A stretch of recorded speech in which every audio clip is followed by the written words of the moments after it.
Aita for refusing to go to my sister's wedding after finding out only our side of the family were having to pay to attend. So my younger sister, Katie 28F, and her partner, Chris 29M, are getting married in April in Dubai. She has always wanted an extravagant wedding and is going all out on this, so the wedding is happening over 4 days. There's 70 guests but they want us, me, my husband, and parents, to stay in the same hotel with them along with her bridesmaids, which I am MOH, and groomsmen. The hotel is pretty luxe, so with flights is costing us just over £2,900 each. Chris' family are also staying in the hotel, which includes his parents, 2 brothers, and his nephew. They are well off. I don't know exactly how much they earn combined, but I know Katie is on 88k and she is the lower earner. But about 6 months ago Chris and Katie came to us and asked to borrow 17k more. They stressed it would be a loan paid over time and said the venue had increased the price, Dubai law was different, blah blah blah. They paid this money or they lost the lot. We believe them and I offered to loan 7k and my parents the other 10k. So long story short, I have since found out through someone else that the 17k wasn't for the venue, it was for Chris' family to fly over there. They saw how much it was going to be, didn't want to pay and refused to go. I asked Katie and she confirmed, so my first question was if they were paying for his parents, why not pay for ours? I would never expect them to pay for me, even if we couldn't afford it, I'd have wished them well and stayed at home. And her answer was, because they can afford it. She got very defensive and said this was the fairest way she could think of doing it, it's hard enough planning a wedding etc., but when I asked, if you genuinely thought this was the fairest way to do it, why did you lie about what the 17k was for and say it was a venue issue? She couldn't answer. My parents are aware and are very disappointed they lied, but have said they're still attending, but I have backed out. To me it feels like my parents are being taken advantage, and if they couldn't afford to pay for both our and Chris' parents and his brothers and nephew, then they shouldn't have just paid for the 4 parents or no one at all. And they especially shouldn't have lied about it. Katie and Chris keep calling and asking me to attend, saying I'm making them feel bad and ruining their day. But the whole thing just feels icky to me. I'm genuinely an open book, so be brutal. Am I being an AH here? Should I just suck it up and go? Edit, crumbs, that's a lot of comments, haha, thanks so much everyone. Just wanted to answer a couple of comments that have come up a lot. The repayment. My husband's brother is a solicitor and he kindly drew up a contract and repayment plan for both myself and my parents, so the money will be paid off within 12 months of the wedding. If they don't stick to this, I have access to a free solicitor, haha. I hope it wouldn't come to that, but that's why I have the papers for worst case scenario. Asking for the 7k back, I might be a soft touch, but asking for this back feels like a step too far. Like I'm mad as hell but not enough to actively try ruin their wedding a few weeks before, which it feels like, right now at least, is what that would be doing. But hey, give me a few more days to stew. Edit 2. Thanks again for all the feedback everyone. Just another quick FYI, a few people have asked about Chris' family or seem to have the impression they're well off. I'm obviously not privy to their financial situation, but what the limited amount I do know from what Katie has said, Chris and his family grew up very poor. Before all this I'd always thought Chris was a lovely guy, but I had caught him in the odd but harmless white lie, things like where he went to school, the type of house he grew up in, etc. I get the impression he is embarrassed or resentful of his upbringing given their lack of money, and this is how he now values his own self-worth, by his much money he has. My guess is when his family said they couldn't go he panicked and worried people who ask why they weren't there, and he would either have to say they couldn't afford it or he couldn't afford to pay for them. And look, his past trauma experience is not for me to judge. But if that were the case, it just makes me more mad that they both didn't plan ahead and talk to friends' family about what they could afford before booking Dubai. If it was such a deal breaker for his family to be there, they should have factored in the cost of paying for all parents to attend instead of thrusting a 3k per person bill at them and expecting them to rock up. Comments. Commenter 1, NTA. It was wrong of the to lie about what the loan was for. I have to ask, besides the loan, who is paying for this elaborate wedding? Reply, they are. I know Katie has been saving for a while, and as I said, Chris earns good money too. As I understood, they had saved enough to pay for the wedding they wanted. The 10k was expected, because mom and dad very generously did same for me, but the 17k additional venue fee was unexpected and they couldn't get that amount of money together quickly without taking out a loan, which would have cost them more in the long run. Commenter 2, NTA, yet one of the many reasons I dislike destination weddings, they're the penultimate egocentric events. Reply, I totally get this. We had a destination wedding in Italy as well, TBH, however before we booked it we did rough price checks in terms of how much it would cost everyone before we booked. It actually ended up being cheaper than a lot of places in the UK, but also made a list of what we could afford to pay for and who are non-negotiable were in terms of if there were certain people who couldn't make it afford it, then we just booked somewhere in the UK. It worked out in the end. We had 15 people and we paid for everyone's hotel room, and the flights were about £240 each, so we counted that as everyone's gift to us, as we figured after travel, gifts etc. it probably wasn't far off what people would pay to attend a local wedding. But I didn't expect Katie to do the same, as I knew she was having 70 people and at the end of the day it's her wedding. Commenter 3, wait a second, not only are they not paying for your parents, they're having your parents pay for his? That's like a double whammy. I don't know if you should go or not. Your choice will have a long-lasting impact on your relationship with your sister. Only you can decide if that is worth salvaging. Reply, I don't want to lose my sister over this, and I don't want to be that person who says it's the principle of the situation, but honestly it really is. Commenter 4, lying and manipulating you and your parents out of $17,000 is not a small thing, it's not normal, and it's going to get worse. How long are you going to let her continue to use and lie to you? Reply, honestly this is so out of left field for her.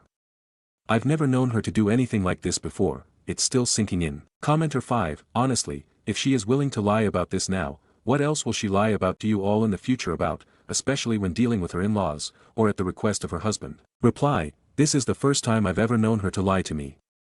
That's part of the reason why it's annoying me so much, like why lie about this now? Honestly, if she'd have come to us and said this is the sitch and why we need 17k, I'd have been pissed, and wouldn't have lent it, but we weren't the only option in terms of the money. They could have taken a loan. After that it still would have been unfair, but it would have been their money and I would still have gone. Update post. I had a lot of messages at the time of posting, asking for an update on what I decided to do, so wanted to check in. So in short, I didn't end up going to the wedding. Katie and Chris basically harassed me constantly until few days before they were due to fly out. I received a belligerent voicemail from Katie saying if I didn't go I wasn't her sister anymore, I was embarrassing myself and her and Chris, I was a horrible person, and most shockingly if I didn't go then her and Chris wouldn't be paying me or my parents back for the money we loaned, so trying to blackmail me. She would say it was a gift, I faked the contract and I would have to take her to court.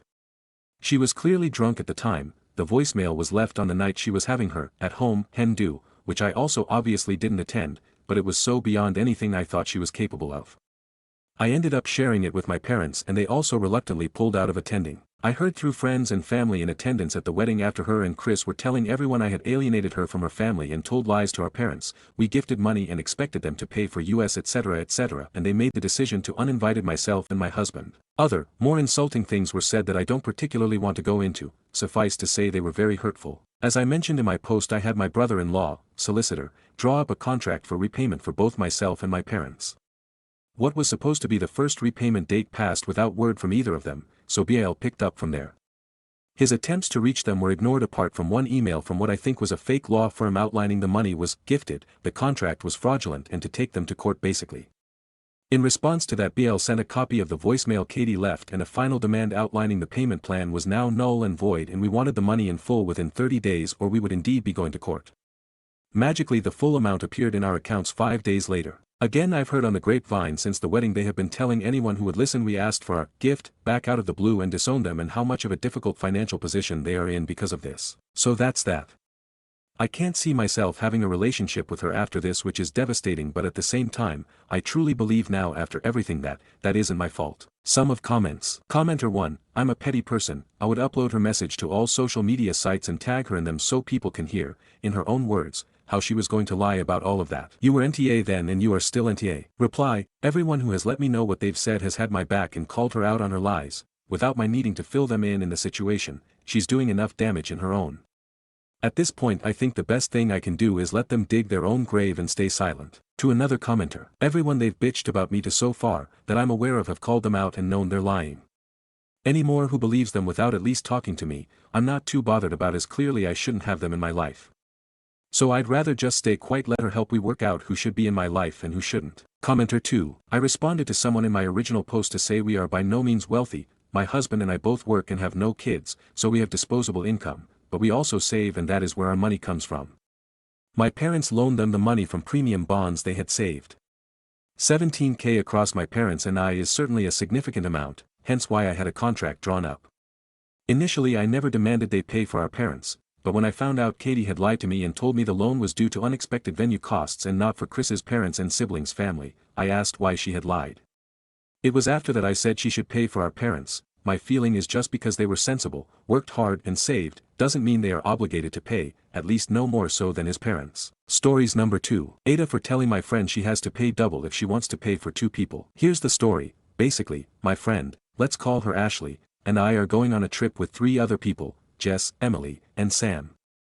Ashley and I were discussing what the cost of splitting up prices were gonna be like for the hotel. I booked our hotel, and since there's 5 of us going, I told her it's gonna be split up into 5. Well, Ashley says she's paying for her friend, Jess, and wants it to be split up into 4 because even though Jess is going, Ashley is the one paying for both, and her friend isn't paying her back for it. I personally don't think that's fair to me, Emily, or Sam. Ashley is choosing to pay for her friend's hotel part. The way I see it, splitting it into 4 only benefits Ashley and Jess because she doesn't have to pay a penny, not me, Emily, or Sam because we'd be paying more than we should just because Ashley is paying for 2.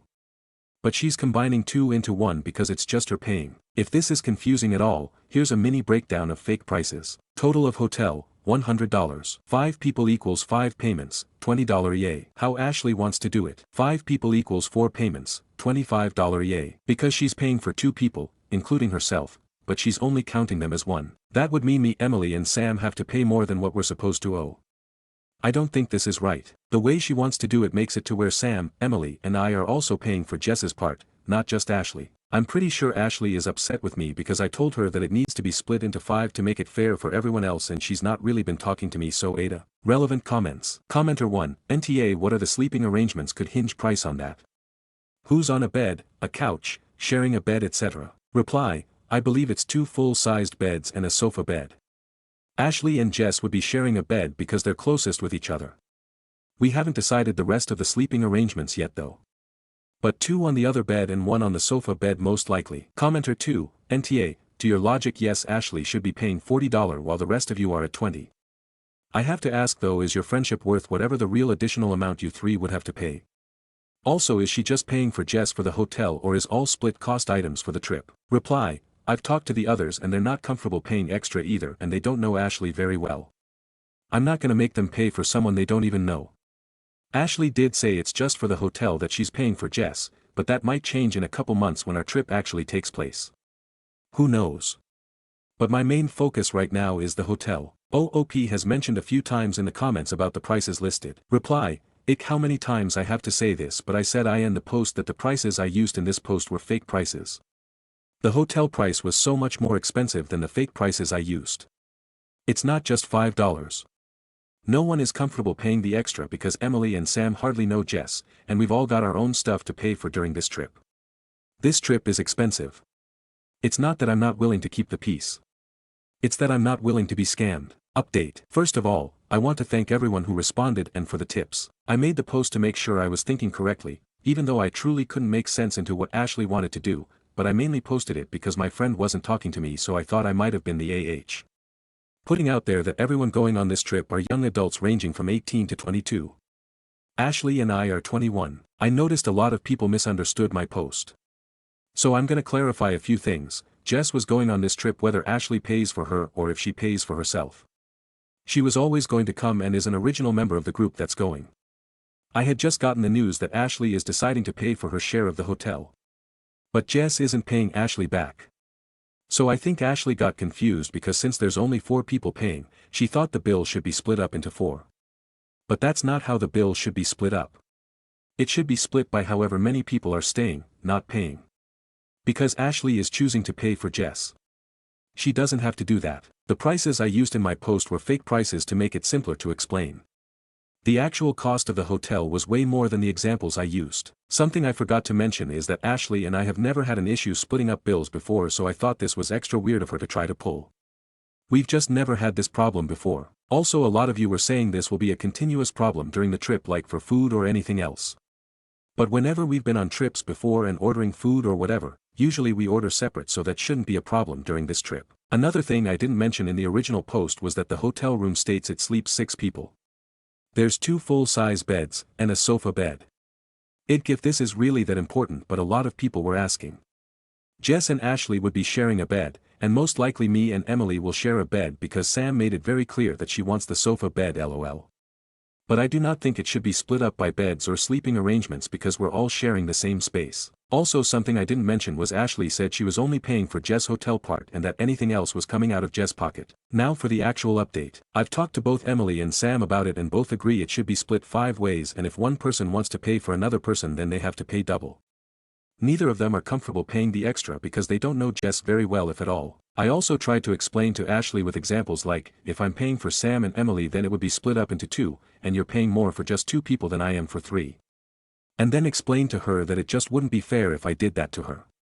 I also emphasized that the way she wanted to do it makes it to where everyone is paying Jess's share, not just her. I was not gonna back down until she got it, and she finally says that makes sense now, and she apologized. And I mean I'm happy she's finally understanding how it's not fair to do it her way, but it's still annoying that I had to use an Uno reverse card and use her logic against her to make her understand. It should have made sense from the very beginning, but it's whatever. I'm hoping this whole situation won't make the trip any awkward, but it's 2 months away so hopefully everything will die down and we'll have a blast. If anything else crazy happens I'll be sure to update you guys.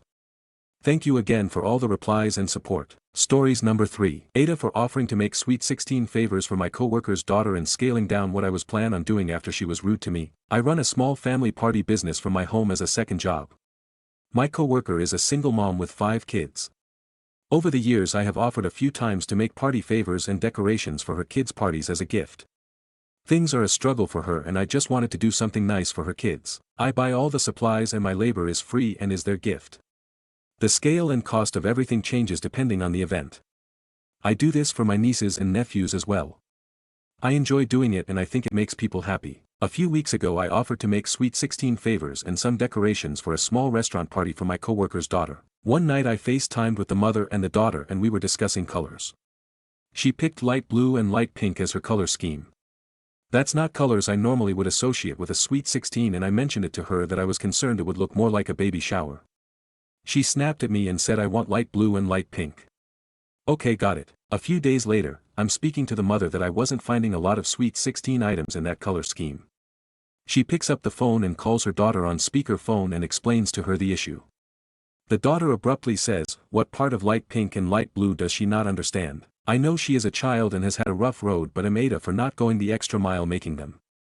I offered to make favors and I will make sure they are beautiful. But any joy I have making them is totally gone. Normally, I would do a couple of surprises along with the favors, but I just don't have it in me and I feel terrible for being upset at a child. I feel like such a terrible person. Any advice on what I should do? Comments by OOP. Here is some answers to a few questions. When the daughter snapped me, the mother half-heartedly apologized to me, saying you understand teenagers. And I do understand teenagers. Normally, when I offer to do favors for someone, we discuss the colors and what I can offer for the party.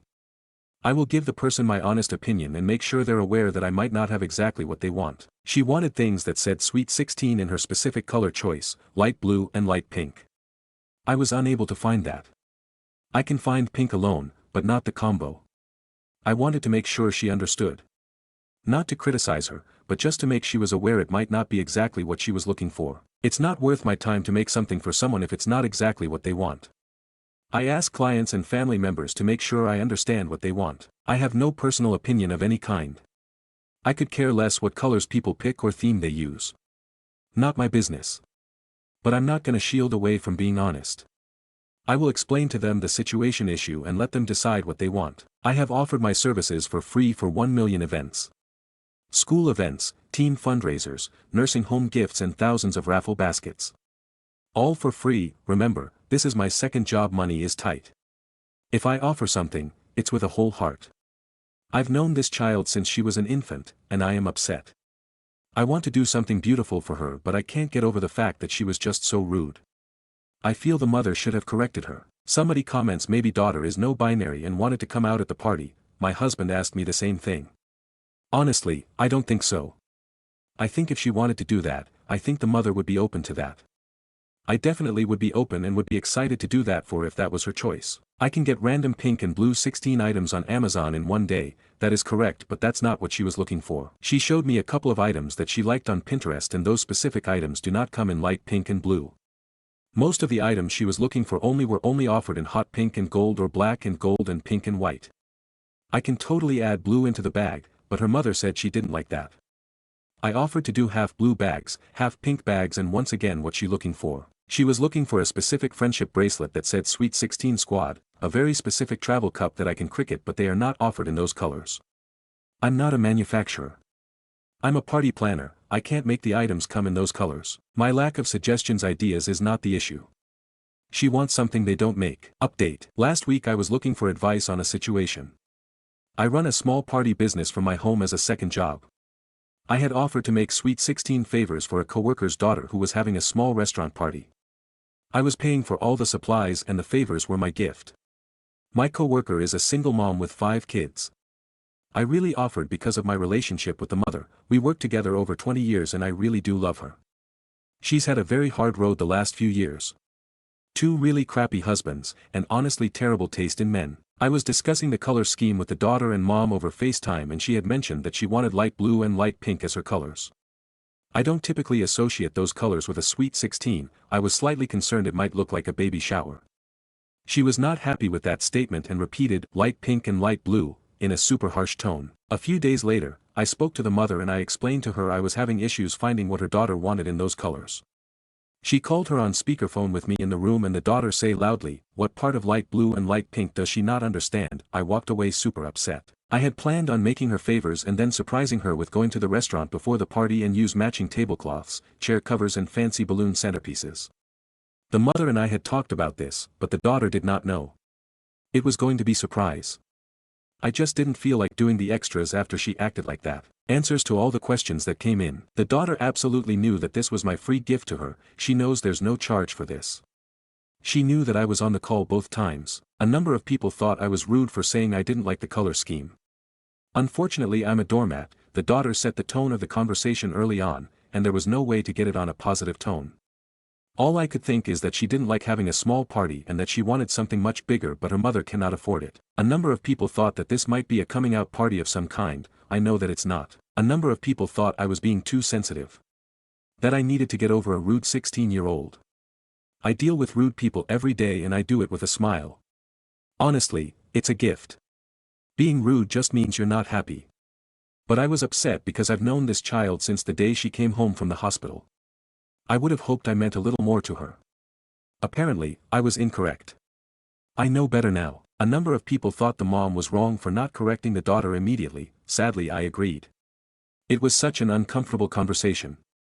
She apologized for her being a teenager when we got off the phone. I thought it was a cop-out. I definitely think the daughter has the upper hand in the mother-daughter relationship.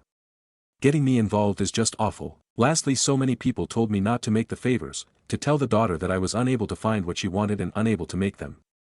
I am going to make the favors, but I'm not going to do anything else. I had budgeted $150 to make the 18 favors. To be honest with you, I'm broke. $150 is definitely something I don't need to spend, especially on a kid who is extremely rude.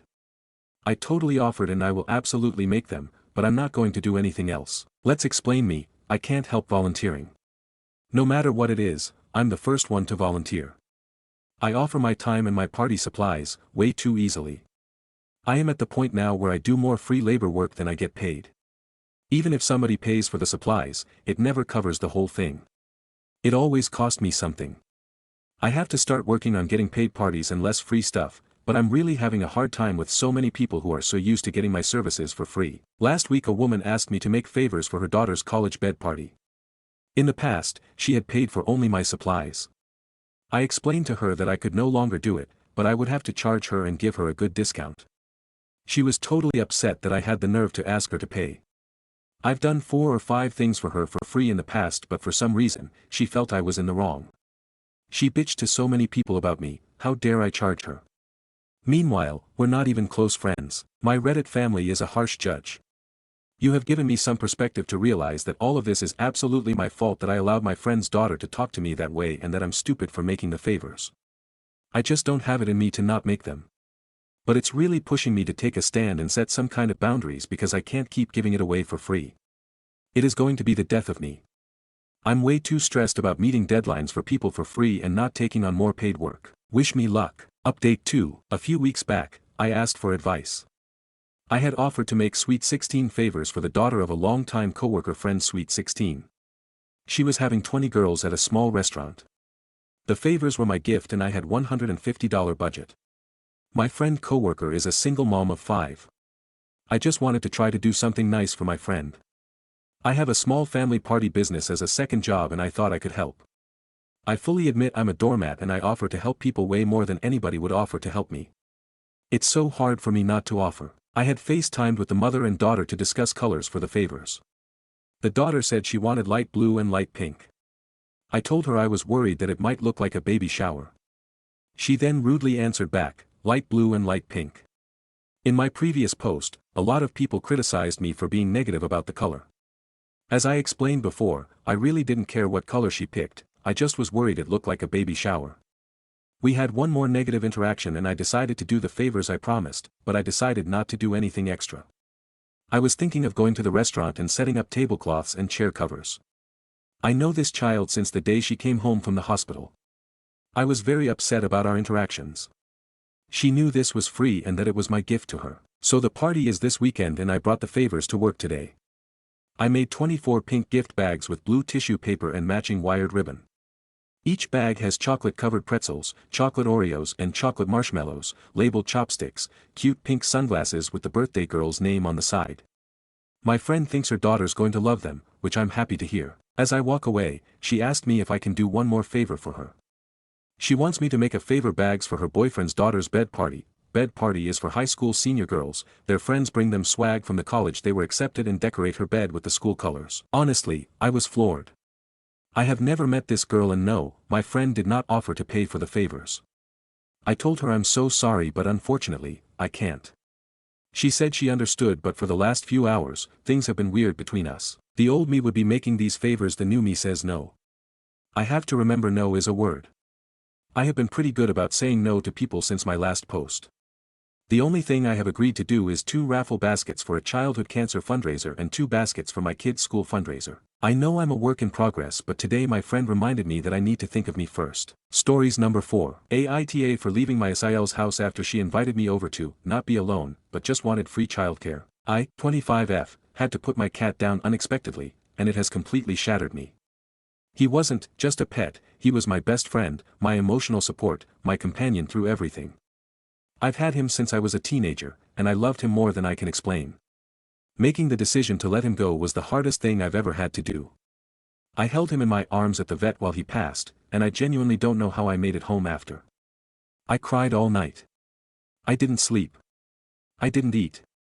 I took the next day off work because I couldn't even function, I was in absolute pieces. That day, my sister-in-law called and said she didn't want me to be alone, and invited me to come over. I was hesitant but also grateful that someone seemed to care. I thought I'd be able to just sit quietly, cry a little, maybe talk about him if I needed to, basically just exist around someone so I wasn't drowning by myself. But the moment I got there, it was clear that, not being alone actually meant helping her with her kids. We immediately left to pick them up from school. Her son didn't want to get off the jungle gym, and when I just stood there, SIL got annoyed that I wasn't physically removing him, even though I could barely stand upright without crying. Back at her place, she told her son I would help him with homework while she made dinner. I tried to gently bring up my cat once or twice, I honestly just needed to talk about him, and each time she cut me off with, "You're just having a moment," or said we didn't need to dwell. I felt completely dismissed. Then her son needed help in the bathroom and she asked me to do it. I don't know if she realized, but I'd been crying on and off the entire time I was there. I hadn't been able to think straight since yesterday. I wasn't even sure why I agreed to come. And now I was being asked to play babysitter, while grieving the most traumatic loss I've ever experienced. At that point, I just stood up and left. I didn't say much, I didn't trust myself not to sob or scream. I just got in my car and went home. Later she texted me saying I upset her kids by storming out, and that she was trying to help me take my mind off things. But I don't think she ever actually saw how much pain I was in. Stories number 5. Aita for making it absolutely clear my wife and I are not naming our child after my dad's late wife who died a few months ago. Last year my dad lost his wife of 20 years. A few weeks after her death my wife and I learned we were expecting our first child. My dad saw this as a gift from his wife and he and my half-siblings, all in their teens, expected me to name my child after her. Either through the first or the middle name. My dad even argued that we could still use a masculine version of the name if we had a boy. This was not something I ever intended to do and I told my dad we weren't looking at her name or any similar names for our child. My dad told me that made no sense given the timing of everything. My wife and I pulled back from him and my half-siblings over this. Their anger over the decision has been strong and my dad has been trying like hell to convince me otherwise. He doesn't know the sex of the baby but I know the name will bother him. We decided to honor my late mom in a less direct way by naming our daughter after a flower that was my mom's favorite. My dad will pick up on it immediately and I know it will bother him that I chose to honor my mom over his wife. So I decided to come in firmly and make it clear and leave no room for doubt that my wife and I are not choosing his wife's name or anything connected to her. I told him this is not up for decision or debate anymore and the decision is final. And that the signs he and my half-siblings saw to make it make sense were not shared by me. In my mind she had 3 kids, so one of them can name a future child after her. But she was not my mother and I was not too fond of her. That's simply it. Her death changed nothing for me regarding that, and she's not someone I would want to name my child after. Ever since I came out and spoke clearly, I can see the anger in my dad and half-siblings has intensified. They haven't told me directly, but they rant about me to other relatives and they have said I'm an insensitive asshole. My dad even ranted to relatives about the length of time she was in my life versus my mom and how disgusting it is that I wouldn't honor that. He does not know that we've chosen a name that ties to my mom. This is just him ranting, but I want to know if people think I'm TA to be so firm about this or for outright rejecting the idea even. Stories number 6. I screwed over my cheating husband. Throwaway account for some privacy. My main account has too much about my life and I don't want random people to know my main account and just get too invested on my life, lol. My ex-husband cheating on me with everyone. Literally everyone. It started with our neighbor, yeah, awkward as hell. He cheated on me with his coworker. He cheated on me with women from social media. Women from bars and clubs. I only knew from checking his phone. He is a good liar. If I didn't check his phone I wouldn't have known any of this. I did confront him. He did apologize, but he said he's a man and he's wired to look at other women and it's in his nature to cheat. He wants me to be his wife because he loves me, but he needs more than one woman sexually. I always knew that his mindset was BS. But I needed my ex-husband, so I said okay, just don't throw it in my face. I don't want to see it. I don't want to know about it, and I don't want your girlfriends coming up to me. I don't want you to mess with anyone that I know, like friends and family. I know staying and planning an escape out is not what people on Reddit recommend. I've been an active member of Reddit for 7 years. I never posted about my marriage ever until now because I know everyone here would just tell me to pack a suitcase and leave, but that's easier said than done. I'm not trying to be homeless or in a situation that would hurt me more. I'm thinking of shelter and being secure financially. I have kids. I had small children. I wasn't going to risk seeing them only half of the time. I don't have enough money of my own to make it myself, and child support isn't enough, especially back then when my ex-husband didn't make that much money. I would just have been screwed over if we had divorced right then and there, especially during that time we weren't even married that long and we were stuck in an apartment lease, so we didn't even have any property. And trust me, I did talk to an attorney and I would have to share custody with husband, which I couldn't do, and I would be screwed financially. I've never been a forgiving person. I'm a resentful woman. I will screw you over worse than you did me. It might be slower, but it will sting worse than what you did to me. I hate you and I hope you do see this post. You're always on this sub. That's how I knew about it. He would always read me people's confessions on here, and now you have one written about you. What a terrible man you are. I stayed with my ex-husband for 12 years. I left him when I was ready. During the marriage, my ex-husband paid for my schooling to be an esthetician. I went to college for a useless degree and it didn't help me at all in life, so I used my ex-husband to pay for esthetician training. I'm a medical esthetician now and I am financially stable without my ex-husband. During my marriage I did work. I wasn't a som, but I was never advancing in my job. During the marriage, he also paid off my medical debt and student loan debt. We also eventually had a house. We split it and sold it in the divorce. I didn't even have my own car when we first got married. I do now, and he paid off my car too. I'm so glad I waited to leave him. I also will eventually receive Social Security and a portion of his 401k. I was able to receive half of the Marshall funds, which is mostly his income. He does have to pay alimony due to our income disparity and length of marriage. It's not long-term alimony. My children are older now. My eldest moved out and I just have one more child about to graduate high school. I just turned 40 this year. It's been a year since my divorce was finalized. My friends asks me if they think I wasted my life, and I can confidently say no. They probably think I wasted my youth being married and having kids, but I will never regret my kids, and even if I had divorced him early on I would still have to struggle with being a single mom, which would have been harder. Instead I got up in my feet, I focused on my career. I had things to do. I was more motivated after he cheated on me. I still lived my life even though I was married to an idiot. I had my causal sex here and there too, he never knew about it. It would have crushed him and he would have filed for divorce if he found out I cheated on him, but he was not smart and never checked my phone, and I took precautions. Anyways, I got more from waiting to divorce him when I was ready than what I would have gotten if I just left with no plan. I'm in a better position, mentally and financially. He also paid for my therapy. I wouldn't have been able to do that on my own. I started dating again after my divorce. I found love again. He knows I just got out of a marriage and it's getting serious between us, but I expressed I don't want to get married again and have a possibility of going through this entire thing again. This was a battle. Losing 100% access to your own children is scary, and I know they are adults now. But then going through this again now that I'm established, I can't lose what I recently gained.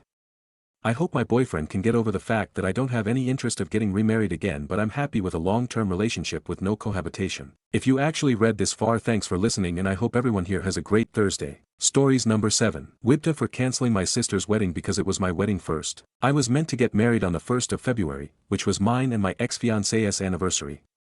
We ended the engagement shortly after the new year because he cheated on me. The wedding was initially planned with just my money but was very low-key, and my parents asked if they could put up some additional money to make the whole thing a bit bigger. By the end, about 60% of the wedding was paid for by me and 40% my parents' contribution. My ex and I had agreed that I would pay for the wedding while he covered the honeymoon. My ex left me to deal with canceling the wedding as his money wasn't involved, and I turned to my mother and sister for help because I didn't have the mental or emotional capacity to call vendors and venues and whatever else and cancel everything. My sister is engaged, and helped me with a lot of wedding planning. Next thing I know, my mother and sister are asking me if I wouldn't mind my sister just taking my wedding. Every part of it, from the venue to the cake, and everything in between.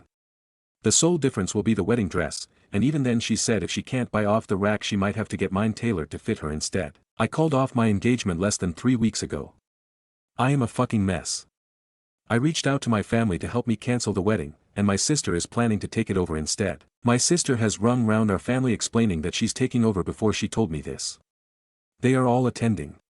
Her fiancé has contacted his family and given them the date he will be getting married. I found all this out today. She asked me if I was okay with this, like she hadn't already arranged everything. I told her to go fuck herself. I have until the 23rd to cancel things and get the money back. There's a couple of things where I won't get money back at this stage, but over 2-3 of it is still refundable. The money will be refunded to the card it was paid by, so both me and my parents will get the correct amounts back. Everything is shut right now, but it's the 21st tomorrow. As I've not been in contact with these companies and it's my name on all the contracts, I have full power over this wedding. My sister said she'd pay me back eventually, but knowing her I'll never see that money again. Wibta if I rung round everything and cancelled. Relevant comments. Commenter 1. She wants me to be her maid of honor, so I'll be standing up front in the dress that was meant for her while she stands a few feet away in the dress that was meant for me. Commenter 2. I am sick to my stomach thinking about you having to not only watch, but participate in, the wedding day you planned. I'm shocked that any person would think this would be okay, let alone multiple people. Reply. My family aren't exactly the most emotionally intelligent people tbh. Commenter 3. She's wearing your dress. The gall of your family. So many internet hugs from Minnesota.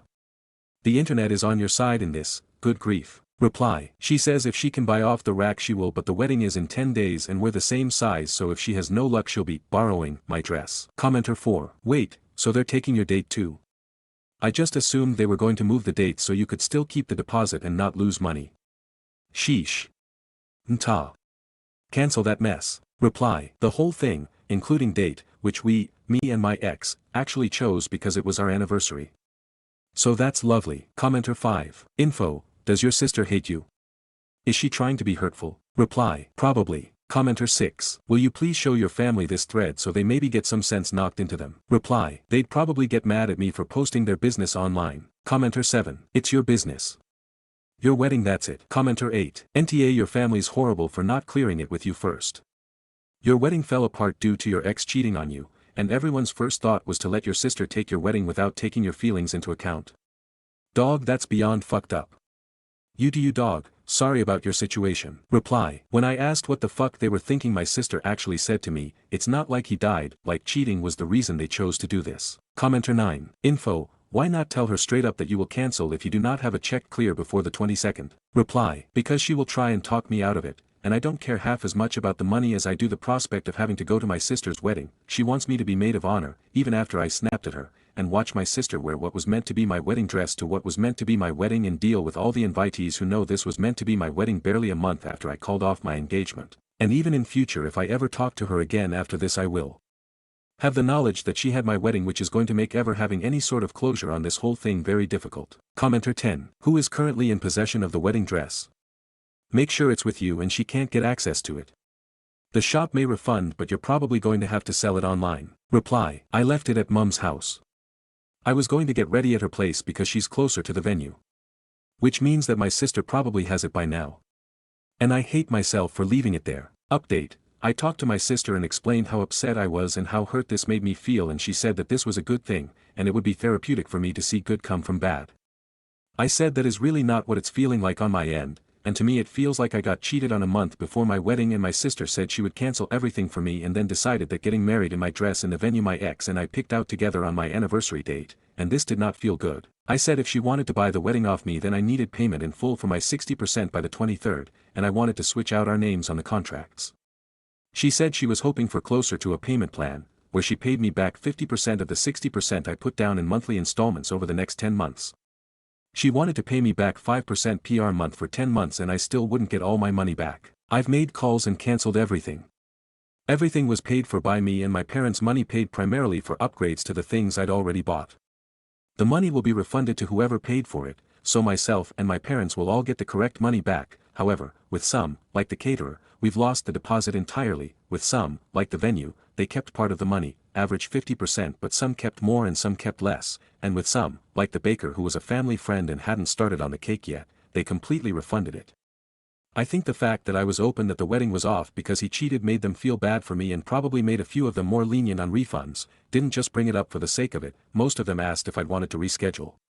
On the whole, I've gotten a little over half back, which is not as much as I thought. Really annoying thing is that I put these cancellations through on the 21st, and if I'd done it on the 18th, 2 full weeks notice, I'd have gotten more, but they waited until the 20th to tell me. The dates are now open, the plans are now there, if she wants to rebook everything in her name she is welcome to. She helped me with a fuck ton of planning, knows the details better than I do, and she can easily rebook the exact same thing and will probably be doing the vendors a favor considering how close we are to the big day. Some refunds will be instant, some will take a bit of time, longest is 2 weeks, and I'm no longer going on my honeymoon, so once all the refunds have come through I might book a week away somewhere.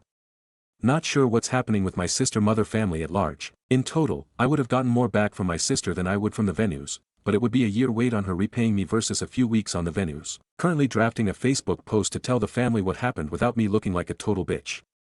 I have a feeling they've already guessed what went on, but only one way to make sure. Stories number 8. AIO because my husband forgot to tell me we'd be sharing a condo with his ex-wife during a family beach vacation. I was divorced when my kids were young, and after I raised them I repartnered with a divorced man whose kids were also grown. His kids are terrific and have, between them, 3 children. Over the decade we've been together I've accompanied him to many large events, weddings, family reunions, where his ex was also present. She's a nice enough person, but his entire family has known her 3 times as long as they've known me, and the result is that I'm usually on the periphery while she's in the middle. We're all grown up, so I have chosen to not take this personally, but I avoid her, because she is only minimally polite to me. She's also unpleasant to be around because she snipes at my husband. Anyway, his kids and their cousins wanted a big beach week, and I agreed to go, but my husband failed to tell me until the last minute that we are staying in the condo unit she rented, along with one of the adult children and a grandchild. I'm so dismayed. It's not only the proximity. It's a space she will take ownership of, stock with groceries, and I am dreading trying to spend a week with her. Spouse says I'm being unreasonable. I think he's nuts for even proposing this, let alone not telling me. Stories number 9. My husband is appearing in gym girl TikToks. Alright, I hope I'm not about to come across as crazy. The situation is this: my F27 husband, M28, and I go to a local gym a few times a week. He mainly lifts weights, and is definitely one of the stronger guys there. There are several fit fluencies, both male and female, that frequent our gym, and over the past few months, the girls have started to be really friendly with him. I don't mind that really, it's fine to ask for a spot or form check, but what I didn't realize, and he didn't either, at first, is that he was ending up in their Instagram and TikTok videos. I found out because a friend follows one of these girls sent me a reel asking if I knew my husband was in these videos. When I asked him if he knew, he said he assumed that he was, but didn't realize they had so many followers. The thing that really weirded me out is how the comments section had a lot of comments about how this girl needs to get with her gym crush. She had even pinned some, and had not mentioned anywhere that he is married. I'm not upset at him, but I just feel like her behavior is really odd. I don't want to be controlling, but I also don't really feel comfortable with her being around him, especially if I'm not present. I guess I'm just asking for advice on how to bring this up with hubby without coming across as controlling. Consensus. Not overreacting. Commenters tell her to leave a little comment that states how lucky she is to be married to this guy, or have friend comment that she knows his happy wife. Comments by me. If they film husband specifically, it's always videos where they are lifting near their max and need him to spot. So he's participating but not the focal point of the video. I guess I'm concerned that she in particular has intentions beyond that. For the women that aren't including him in videos, I have no apprehensions about that. Yeah, I guess he doesn't know about the comments. I've just dealt with some extreme insecurity in our marriage in the past and don't want to put him through that again.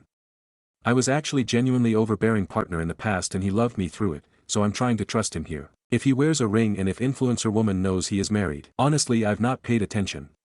He has a silicone one but I've never checked. Oh, I'm sure she knows we are together. We show up at the same time and leave at the same time and peck each other on the cheek between sets occasionally. I think I see the ring in one video, but kind of hard to see in most given the distance and angle. I'm sure he will understand. I just know I've let insecurities get the better of me in the past and wanted to give Reddit the chance to tell me I'm crazy before I overreact, lol. I mean, he knew that they were filming it, and assumed some got posted online, but he didn't know that a couple of these girls have hundreds of thousands of followers. He isn't on social media, so it just flew over his head that it might be a possibility. When I told him how many followers they had, he said, "Damn, she isn't really that strong, lol. I love him for that." Update. Okay people, I appreciate you all so much for commenting on my post yesterday, and validating that I'm not being crazy. Last night, I brought up the situation with the influencers again, and told my husband that comments were being left on the videos that made me uncomfortable, and showed him. Upon seeing the pinned comments, and me explaining who pins a comment and how, lol, I think his words were, "Damn, that's sketchy." I sort of balked at telling him to do anything, but he told me he would tell the girls that they can't film him anymore, and to get rid of the pinned comments. We went to the gym this evening, and I saw him go talk to her, and now a couple hours later, those comments are gone. He said the girl was super embarrassed, and apologized a bunch. I'm so glad I talked to him because now I feel loads better. Stories number 10. Aita for telling my dad I don't want him to marry his girlfriend. My parents, both 46, got divorced 6 years ago. My mom remarried 3 years ago, and my dad has had a few girlfriends. His current girlfriend is the only one he has ever brought around. My mom has met her and likes her, and my sister idolizes her. She's nice and I don't dislike her. The actual problem, she's 27, exactly 10 years older than me. To me, it's so weird. I don't understand why my dad wants to date someone so much younger than him. When he asked my sister and I if we were okay with him asking her to marry him, my sister was excited. I wasn't. I told him I wasn't comfortable with the age gap and thought she was just a sugar baby. Dad explained she has her own career, but said okay. Since that conversation, my dad has been really sad, and the atmosphere in his house has changed. His girlfriend hasn't been by as frequently either. I feel kind of bad because I want my dad to be happy. Edit. This blew up bigger than I expected it to and found its way to my dad. Now he wants to have a talk this weekend. Update. Aita for telling my dad I don't want him to marry his girlfriend. So my original post blew up and managed to find its way to both my dad and his girlfriend. Her name is Jenny. Jenny thought it was really funny while my dad was mortified. Some of the comments were really mean towards my dad, which made me a little sad. He's a great dad and trying his best. As a whole, the comments section had me thinking about my father's love life too much, and I know now not to air my parents' business on the internet. To clear up some confusion, my dad was not asking for permission. He was simply asking how my sister and I would feel about him remarrying. As for the actual update, my dad sat me down and explained he wasn't upset over me or what I said. He was upset that he didn't know I was uncomfortable sooner. He told me that him and Jenny met at a conference, and that they both thought the other was lying about their age. Jenny thought dad was younger and dad thought Jenny was older, apparently because of how high up in her career she is.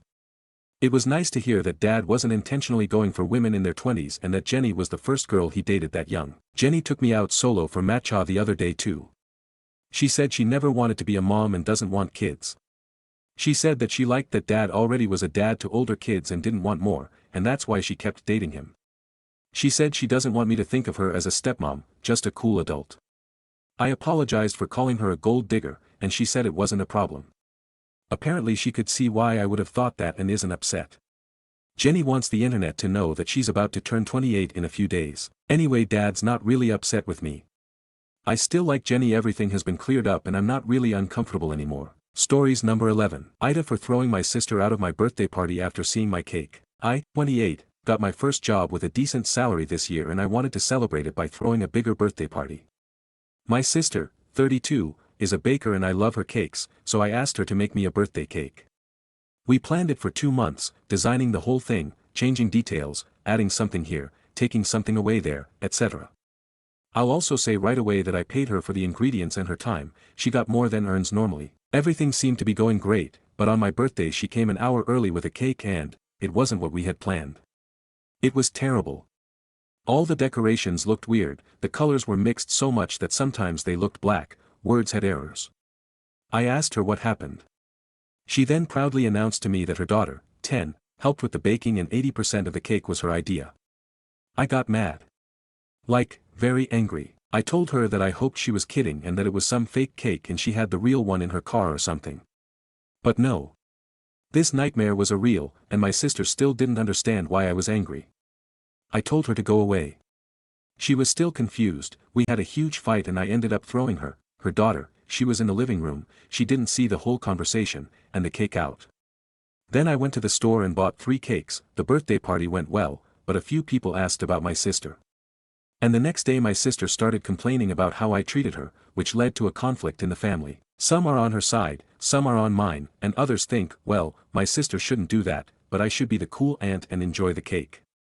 Meanwhile, what I regret most is the money I lost and I wonder if I should get it back from her. My sister doesn't do it fully professionally, she currently works in office, and cakes are side job. Normally for one cake she gets 200 to 300 PLN. I paid 870 PLN. The nearest bakery would want at least 900 for a similar cake. Stories number 12. AIO for not backing down after repaying my in-laws in full without telling them. Around 3 years ago, my wife and I borrowed a substantial sum of money off her parents to pay for our son's medical treatment. It was well into 6 figures. He was not responding to conventional treatments and we were offered a chance to try something that was expensive but had promising results so far. Thankfully, and after a second round of the treatment, it worked and he is now in remission and hopefully on the way to a full recovery. My in-laws initially said they wanted to help and no mention of how we would repay them was made. Once our son was doing well, and after approximately 12 months, my in-laws started to question us about repaying them. Now, family or not, we owed the money as far as I'm concerned. It had to be repaid. However, it took us quite some time to get back on our feet and start to live again, let alone save money. We knew it would take years to repay them. Long story short, they kept guilt-tripping us for 3 years, regardless of the fact we were giving them everything we could when we could. They were already still fairly comfortable anyway. Through my job, we struck some good fortune and were finally in a position to repay them in full. It was still a lot of money we owed. So my wife took what we owed and sent it to their bank account with a message that it's now paid in full. They erupted. And not in a good way. They started to go ballistic about how we shouldn't have paid it all at once and it will now affect their pension and other benefits they receive as well as tax implications. I don't know about that TBH. They accused us of destroying their life for not drip-feeding the money to them in a particular way so they can continue to get all kinds of benefits, etc., and they will now struggle to make ends meet. And that's the lie. They will never struggle, and that's a fact. Even after they loaned us the money in the first place, they continue to be very, very comfortable. Now we don't presume to know what they are claiming with benefits, etc., and don't want to know, but holding us responsible for making their life hard because we repaid in full is just wrong immo. I don't know what else we apparently ruined by doing this, but they say there is more. I am certain they are claiming things they are not entitled to and don't need, but I don't have proof. Crafty bookwork sounds like it's at play here. So they first wanted us to sign something to say we transferred it by mistake and take it back. We said no. They then demanded we pay the shortfall of what we cost them every week. They wanted this for the rest of their lives. We said no. Now they have said they have cut my wife out of their will and won't speak to us until we agree to fix this. That doesn't bother my wife at all, being cut from the will. I told them we have repaid the debt and we are now done owing them money, and that means our relationship is also sadly done. The reason I am standing my ground is I don't think they are being completely honest with whatever they are claiming from the government. AIO by standing my ground for repaying them. Edit, maybe I should have been a little clearer. Whilst we were paying small amounts back, that's when the constant guilt-tripping and badgering us for the money was worst. In their words, thanks, but it's not the whole amount you owe us. Stories number 13. AITA for only fostering my niece and not her younger brother, knowing he'll likely end up in a group home. I, 32F, have always been pretty independent. I live alone, I've never wanted kids of my own, and I've spent the last few years building a stable career as a remote editor and part-time college writing coach. I have a calm lifestyle, and I love it that way. My younger cousin, Tessa, 29F, has 2 kids, Lily, 13F, and Max, 10M.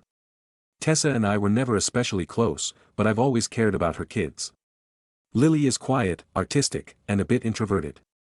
Max, on the other hand, has severe behavioral challenges stemming from early developmental trauma and neurological issues. He requires constant supervision, specialized therapy, and has had several instances of aggression, both at home and in public. Tessa's situation has been falling apart over the last year. She's now a single mom working 2 jobs and clearly overwhelmed. Max has been expelled from his second school this year, and there was a recent incident involving broken glass that led to injuries. Child Services got involved and determined that both kids were in an unstable environment. Lily due to neglect, and Max due to escalating safety concerns. That's when CPS reached out to me. I'm the only family member nearby with stable housing, no criminal record, and a flexible work schedule. They asked if I could take in both kids. The truth is, I can't. I've spoken with Max's care team. They were honest with me. His care needs are intensive. He needs a controlled environment, tailored educational support, and staff trained in crisis intervention. I don't have the training, space, or emotional bandwidth to handle that level of care. Even short visits in the past were hard. Max once broke a lamp, screamed for hours, and Lily locked herself in the bathroom, crying. On the other hand, Lily wants to stay with me. In just a few days, she's been laughing again. She has her own space, a stocked fridge, quiet time, and she's already pulled out her old sketchbooks. When I asked how she was doing, she burst into tears and asked me not to make her go back or live with Max. The mention of his name made her visibly anxious. I think there's more going on than I ever knew. Tessa is furious. She says I'm tearing her family apart and that if I don't take Max, he'll be moved to a residential care center 2 hours away. She says she'll probably lose custody of both kids. The guilt is real. But I know I can only provide a safe and stable home for Lily, not both. So now I'm here asking. Am I the asshole for only taking Lily, knowing Max will likely end up in long-term care? Or is it okay to admit my limits? Stories number 14. I'm 38M, considering divorcing my wife, 33F, because of this past weekend. My wife and I have been married for 7 years and have 3 kids. After the second child she had postpartum depression. It was so tough that it led to her having to leave her career, and me taking on all financial responsibilities. I had recommended we try couples therapy which totally backfired. Rather than focus on how we can improve, it was heavily focused on the initial root of the relationship. Which included me dating multiple women when we first started.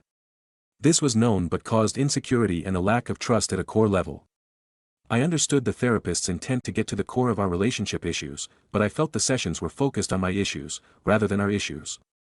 Even my wife would say out loud when heading in, "Time for us to go find out how fucked up you are." I could laugh, but she operated like the weight of the relationship's issues were on me. So postpartum, my wife was sleeping in and I was feeding our kids, cleaning, and working, and spending an hour every 2 weeks getting torn apart by a therapist. My wife was doing lit to support our relationship and our family. Okay, so that was 3 years ago. We made it through this bump by instilling date nights. Every week we have a babysitter and a date night. Also we started having sex more. That genuinely helped. She still does not clean, cook, or help with chores, and these are small things but it obviously continues to bother me. We had another kid a year and a half ago. Last week she realized she missed her period. On Saturday she took a pregnancy test, an old one we had lying around, and it showed a faint line. She still went out for drinks that night with friends. We were like, shit, you might be pregnant. Hooray. Mostly hooray. Kind of anxiety inducing. Sunday morning I buy her 2 new pregnancy tests. Me. I went out for it. I think that's an important note. I was the one that bought them and was anxious about it. She does it. The line shows up stronger. Crazy. She is pregnant. She had plans for brunch. Noon. She doesn't cancel. She goes out and drinks the whole time and does not come home until dinner time, smashed on martinis. Without me, BTW. I am watching the kids. She's maybe 4 to 5 weeks pregnant, who knows. I've been working in an office since Tuesday. But on Monday, she told me she was scared. I told her that's fair, I am scared, too. But we will make it work. Then we had dinner last night and she was giving me shit the whole time about how mad she is that she's pregnant. She wasn't on birth control. We did not plan for this. But I think rather than just directly say let's get an abortion, she's just casually trying to cause a miscarriage. I have kind of evolved from being upset to being kind of furious and started reaching out to divorce lawyers today while at work. Do you recommend a divorce? Too many replies. 2 key points. First, I was not cheating on my now wife when the relationship started. I was dating multiple women at the start of our relationship, and she was also seeing another man. We met in our 20s and we were actively on dating apps at the same time. We committed after 6 months of hooking up. I think that piece is being misunderstood by many responders. And second, I do not regret having unprotected sex. I will triple down and never apologize for that. We have sex. We are married. It's usually unprotected. This is a decision we both made. A child can happen because of unprotected sex. We are both adults and have had multiple kids. We are well aware of that. We had another kid after the postpartum depression 3 years ago. We know how having children works. It doesn't mean we were trying. It also doesn't mean we were not trying. We've talked about having up to 5 kids in the past. As recently as when the third was born. She went off birth control in January.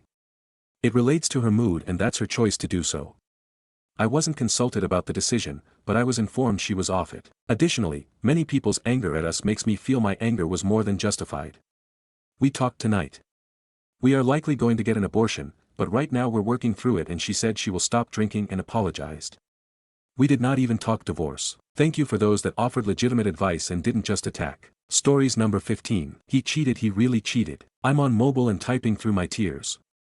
Yesterday I, 26F, got a, hey girly, DM from an old college friend G, 27F, about my husband R, 28M. As far as I knew she was living a different city but apparently she moved to our city like 8 months ago. She sent me screenshots of their messages and their sexts, and had selfies of them after they fucked. Why? I've been busy at work and admittedly not spending as much time at home, but he's the love of my life and I never thought he could do something like this. I confronted R and he admitted it right away. He said it was supposed to be a one-time thing. He and G met up for dinner when she moved but things progressed, so they started dating. Yes, dating. She had no idea about me. He doesn't post me on his socials because his online presence is dedicated to his personal fitness business, so she just assumed he was a fit, handsome, single guy. He never mentioned me once. It was only when G started mentioning marriage and kids that I got nervous and dodgy, and mentioned trouble with his ex-wife if they were to get married. The ex-wife being me, his wife of 4 years. She mentioned this because, drum roll, she's 3 months pregnant. Thinking they were exclusive, she hasn't slept with anyone else, which means the baby is his. His. She googled my name and found out that not only were we together, we were fucking married. 4 years of marriage, 3 more years of dating, down the drain. I told her to get the fuck out and he tried to argue but he knew he had no chance. He's staying at a friend's house, and after lurking on Reddit for so long I texted him my entire reason for kicking him out, and he sent an apology reply admitting to everything, so I have it all in writing. I'm still messaging G. She feels totally awful about the whole situation and I really feel for her. We've actually become close in the last day or two, as weird as that sounds. But we're both in the middle of some trauma and leaning on each other has helped. I'm leaving him, if that wasn't clear. G has also said she wants nothing to do with our except child support. I texted him to come over tomorrow to talk and he said he would, and I contacted a lawyer this morning and sent her everything I have. She replied after about 2 hours and said this case wouldn't be a problem, basically it was a slam dunk. She also offered to mention the case to a colleague in family court, but G hasn't made her mind up about that yet. She's just as overwhelmed about this as I am. I'm just grateful I didn't have kids with this son of a bitch, and I'm still young and hot while R's a gross cheating cheater. Edit, I genuinely thank you all for the advice regarding G. I'll be cutting contact after she gets her test results back. Edit 2, you all were right. G is up to something tomorrow. Once I've had some sleep I'll update further. But thank you all for your advice. Update, he cheated. He really cheated. Well, what an update I have for you all. Last night I got into a huge argument with her over the phone talking about how I'm a bitch for breaking up with him, and plenty of other nasty things. Through the night I was anxious and insomniatic, so as per so much of your advice I started distancing myself from G. She sensed this and, things blew up. She went into a rage and told me she had known about me. She knew I got married through mutual friends on Instagram. My profile is private but friends and family posted about the wedding so G saw our wedding photos. G texted me this morning after waking up to so many texts. She called me a fake bitch who makes up circumstances and lies about details. I blocked her after that. In my post and my texts I was as accurate as possible without divulging too many details. I was also feeling petty from lack of sleep so I did tag her in an IG story telling everyone he was a cheater, and a few people responded saying they blocked him. I deleted it after 3 hours but I know there were screenshots taken and the damage has been done. He called early this morning asking to talk but I said everything was better said over text, so I had receipts, and he obliged. He basically said he'd accept divorce and he'd give me almost everything I asked for, namely our TV and my car, since he'd contributed to some payments. We don't have many flashy things other than our gaming consoles, and neither of us are interested in the others. This obviously wasn't legally binding but I'd imagine it's good ammo in the divorce. R came by before work to get a bunch of his things and we were able to talk face to face. He apologized and asked, almost begged, for my forgiveness. Remembering comments about my dignity I politely but firmly declined. He actually took this pretty well, and asked me if I had any questions. I asked him, what the fuck happened? According to R, G contacted him before she even moved. As many suspected she knew about me from the beginning but simply didn't care. She didn't say outright that she was trying to get pregnant but she gloated, to her friends about having unprotected sex with her many times so it's definitely suspicious as hell. He said he just couldn't resist her. To be quite frank, Reddit, I'm hotter than her. There's no question. That is the one thing about this whole situation that brings me a bit of light. Oh, and as predicted by so many of you, G and R are apparently still in a relationship. They're planning on keeping the baby and, get this, 2 or 3 hours after I wrote this out he posted the gender reveal on his public Instagram. Like I never fucking existed. He's trying to get rent money from me but there's not a chance in hell I'll be giving a cent to him. In fact I'll be taking nearly everything. He knows he doesn't stand a chance at getting any of the furniture that I paid for or the vinyls I bought. Fuck him. So many comments gave great advice and I'm so grateful. I've officially cut off G and M in the process of cutting off R outside the divorce. I'm living comfortably by myself in our apartment. I have a decent salary so I can afford it, but I let our landlord know that I'll be ending the lease in 2 months. He has a studio available but I'm not sure I'll take it. For now I'm in contact with my lawyer who says this whole process can be done in 6 months if everything goes well. I have a ton of hope for my future and I truly appreciate all of you who commented on my first post. I might post a further update or I might not. Regardless, I will get a happy ending and I'll be able to start fresh without him. Good riddance. TLDR everyone's exhausted from lack of sleep, my husband and his AP are together, and just got through fucking around and now they're in the process of finding out. Update, he cheated and I've never been happier. Hey y'all, just found this account again after months so I figured I'd give an update. Original post is still on my profile, TLDR things are good. Quick recap, my ex cheated with a friend of mine from college and she got pregnant and it was his. She reached out to me to let me know because apparently she hadn't known about me before, then it came out that she planned this. Honestly it was a pretty painless divorce. He didn't fight for much since I bought most of our stuff. I left our place after my lease was up and moved about 4 hours away. My work is remote now so it wasn't a hard transition, and I got to move closer to a lot of loved ones. R and G are still together and they had their baby not too long ago. I don't keep up with their lives anymore for my own peace. I've been dating around a bit but not much. I've been going to therapy and working through a lot of the trust issues that came from this, but it's a slow process so I'm not in any kind of place to be in a serious relationship. I am happy though.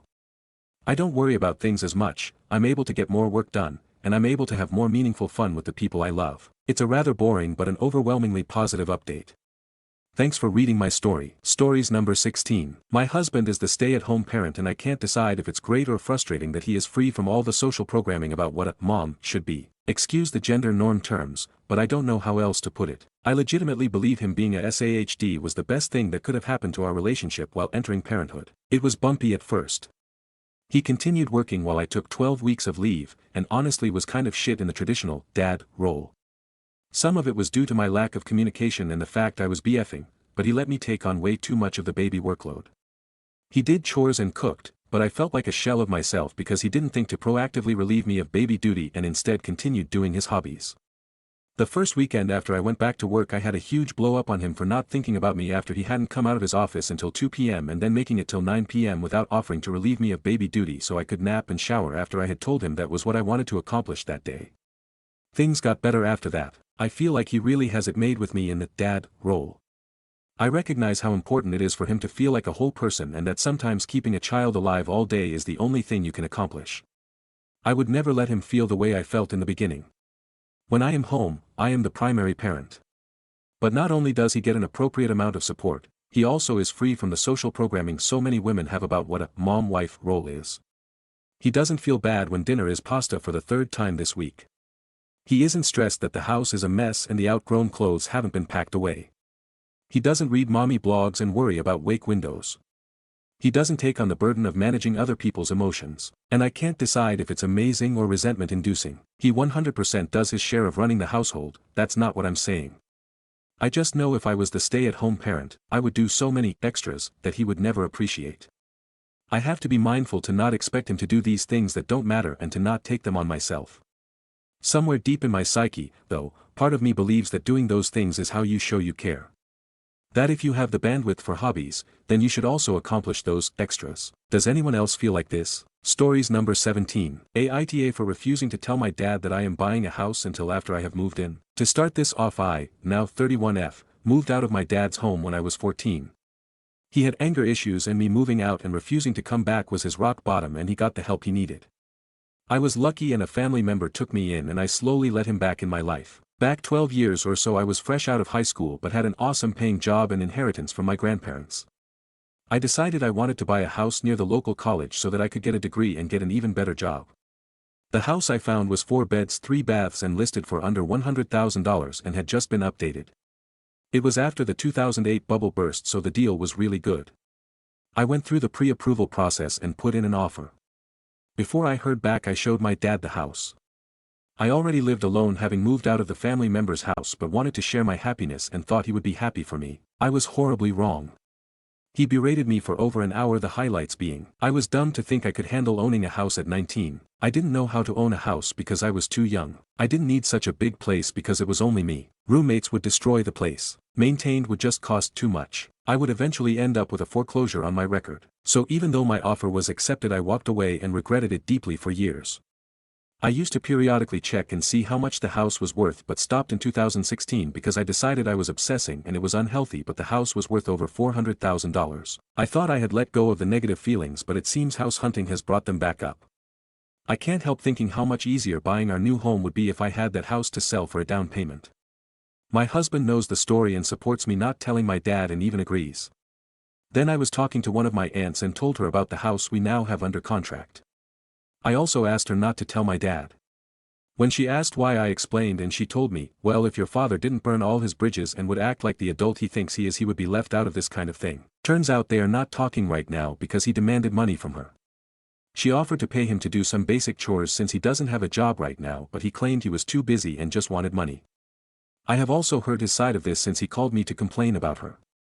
He however left out the part where she offered to pay him to help her. While I agree he's acting like an entitled I'm wondering if my aunt is agreeing with me because she's mad at him for the way he treated her. She definitely has every right to be mad, especially considering he sent some really nasty texts.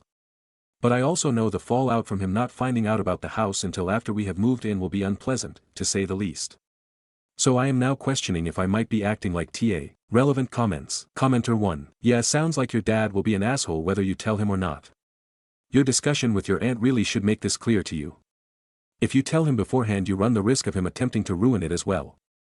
If you and your husband have done your due diligence then ignore him and move in first. Also, why are you telling family members? The more people who know your dad know this secret, the more likely for it to work its way to him. And yes, your aunt might not tell him directly, but this is the type of info that someone who you had not told to keep it secret might assume your dad already knew. So your aunt tells mystery person A this info.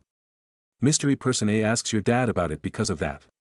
Your dad finds out. Reply. I was stressed when I talked to her and let slip why. That was a mess up on my part. Though I don't think she will tell anyone since I told her I was trying to keep it a secret until after the appraisal comes back. At that point it will be a done deal even if we aren't living there yet. She has in the past been good at keeping secrets until I want others to know.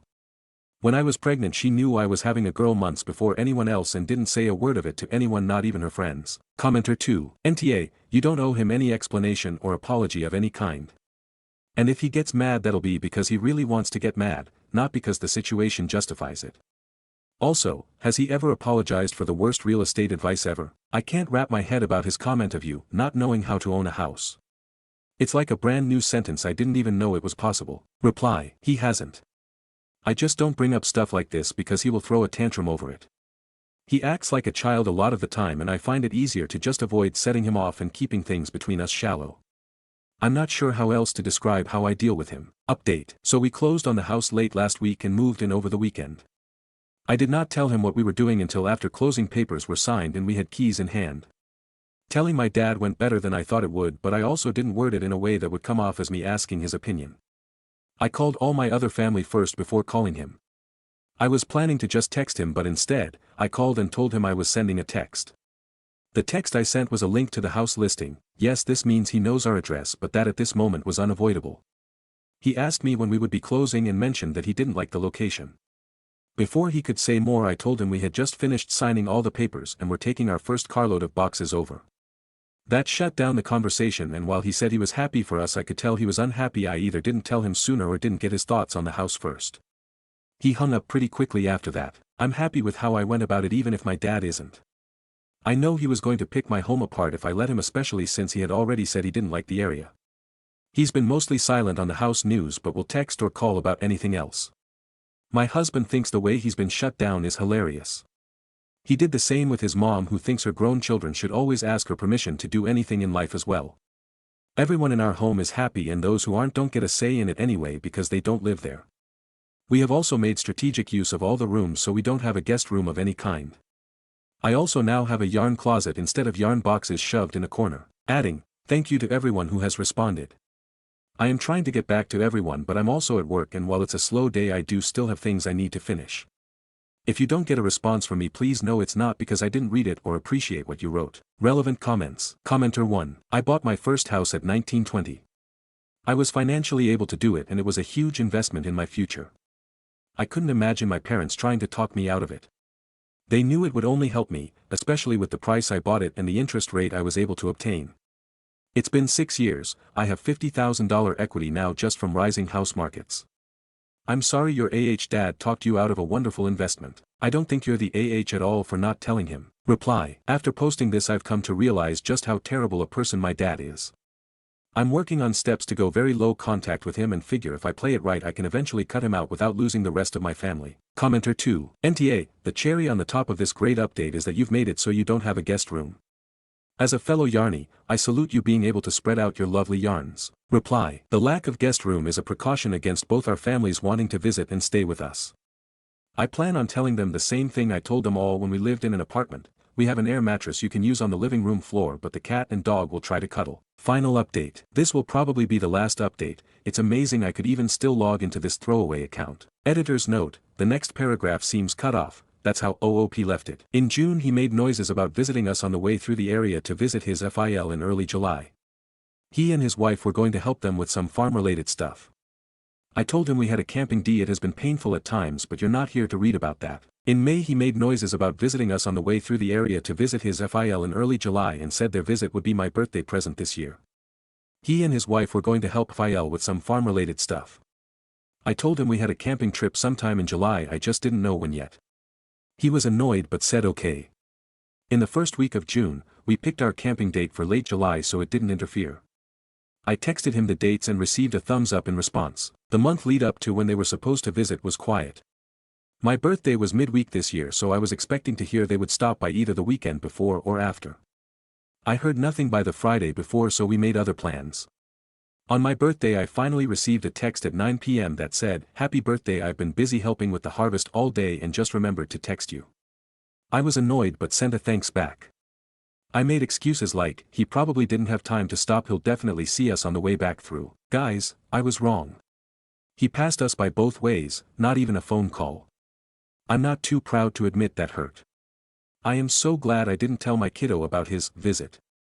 I was worried he would flake IDKY, but something told me he wouldn't show, and I knew it would break kiddo's heart if he did that.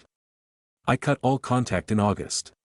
I called him out on everything he ever did, every instant of abuse, and told him I was done until he went to therapy and could apologize to me and actually be an adult. He lost it. He called me every name he could think of and said he did it because I never told him we would be in town. When I sent him the screenshot of when I texted him the dates, he changed the story to they didn't have time and I was selfish to think they owed me a visit since we never visit them. I thought he was referring to the nightmare that has been 2020 and 2021. Nope, apparently our visiting my hometown and scheduling a day for each family household means we never come to visit him because we don't spend the entire week catering to his desires. He hated us visiting my aunt and uncle one day, him the next, my other aunt the next, my half-sis and her dad, my mom, a day for friends, and him again on the last day before we head out. But we never came to see just him and no one else, so it didn't count. Since then he sent me one letter. I didn't open it, I just sent it back. He has tried to send kiddo packages without a return address, so I can't send them back. Those items have been donated. I did have to explain to kiddo in an age-appropriate way, thank you therapist for helping figure out how to do that, why we can't see grandpa right now. Kiddo was sad but told me it's okay because, when you hurt someone you need to say sorry and show the person you hurt you won't do it again. I wanted to cry. I'm so proud of my child for understanding this concept. All things considered, I am a happier person than I was when I had him in my life. I hadn't realized just how much of my energy I spent on him. I don't have to plan trips home around what he wants. I don't have to cover for him with kiddo. I don't have to question if something is going to hurt his feelings, or make him look bad, or any other number of things. A weight has been lifted. Thanks for reading my ramblings, Waffle Gang. I hope everyone is enjoying the holiday season. Final comments. Commenter: why were you still talking to this guy after the last 2 posts? He sounds absolutely vile. Kiddo understands something the sperm donor doesn't.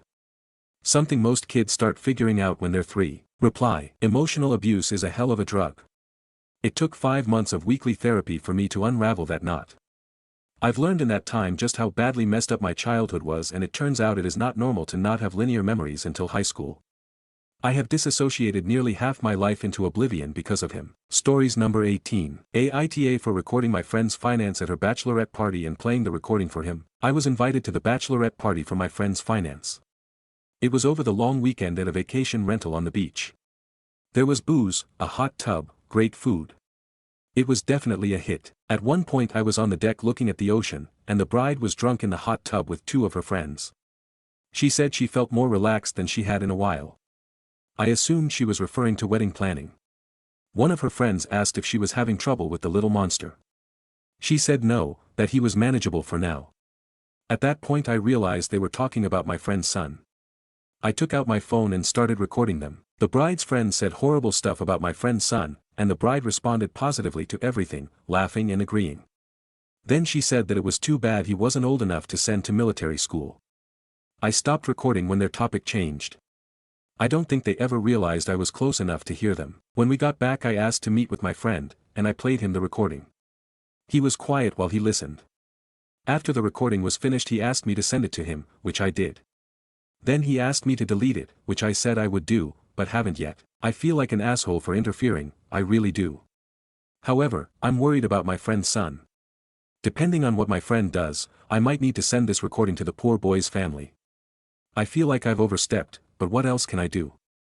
Was I being an asshole? Stories number 19. AIO because I'm upset my boyfriend won't let me use his daughter's room. I moved in with my boyfriend about 3 months ago, have been together almost 2 years.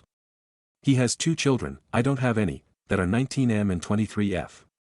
His son goes to college but lives with us on school breaks. His daughter lives in another city with her partner of 3 years. The problem is her and my boyfriend refuse to change her bedroom. It has not changed at all since she left for college 5 years ago. Our house has very, very little storage. I don't think I have very much stuff, but what I do have is still in boxes because I have nowhere to put it. My shoes, my purses and a lot of my clothes I have to dig through boxes to use. It's been an ongoing issue that we cannot use his daughter's room. In a situation where we have so little closet space and so little space for our furniture, this is an obvious solution. But he's dug his heels in. She had a complete meltdown when I moved in and he never said anything to her about how much that hurt my feelings. Continually, in this situation and many others, he never points out to her that she hurts other people because her emotions are so big and treated as if they're more important than everyone else's. I brought it up again yesterday, really delicately and respectfully. I said it didn't seem fair that I am living out of boxes because her things could not be put in boxes, things she is not using and has not used for years. He told me he was feeling defensive of himself and his daughter. I really do understand that she had a happy childhood that they're both having a hard time letting go of. And I think I've been really sensitive to that. But at some point, he's choosing the past over our life together and my well-being. Our therapist even told him if this dynamic continues with his daughter he is going to end up alone. Her words not mine, but she's absolutely right.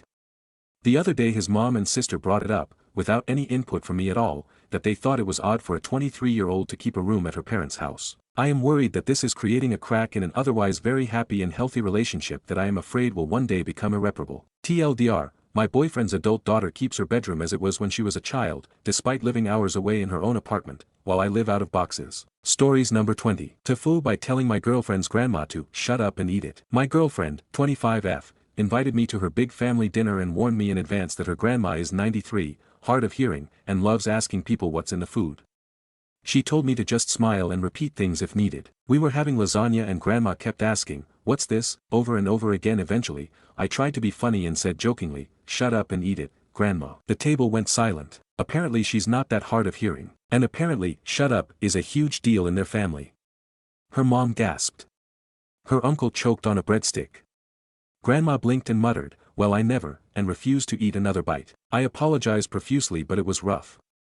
My girlfriend didn't talk to me the entire drive home. TLDR, tried to make a sarcastic joke at dinner with my girlfriend's family, told her grandma to shut up and eat it, and now I'm probably banned from all future family functions. Stories number 21. Aita for telling my brother's GF she can't expect me to treat her kids like I treat mine and that she is not entitled to anything from us. I, 32F, have 2 sons with my husband, a 10 months and a 3 years old. I obviously love my kids, but I don't really like other kids, especially kids I don't know well.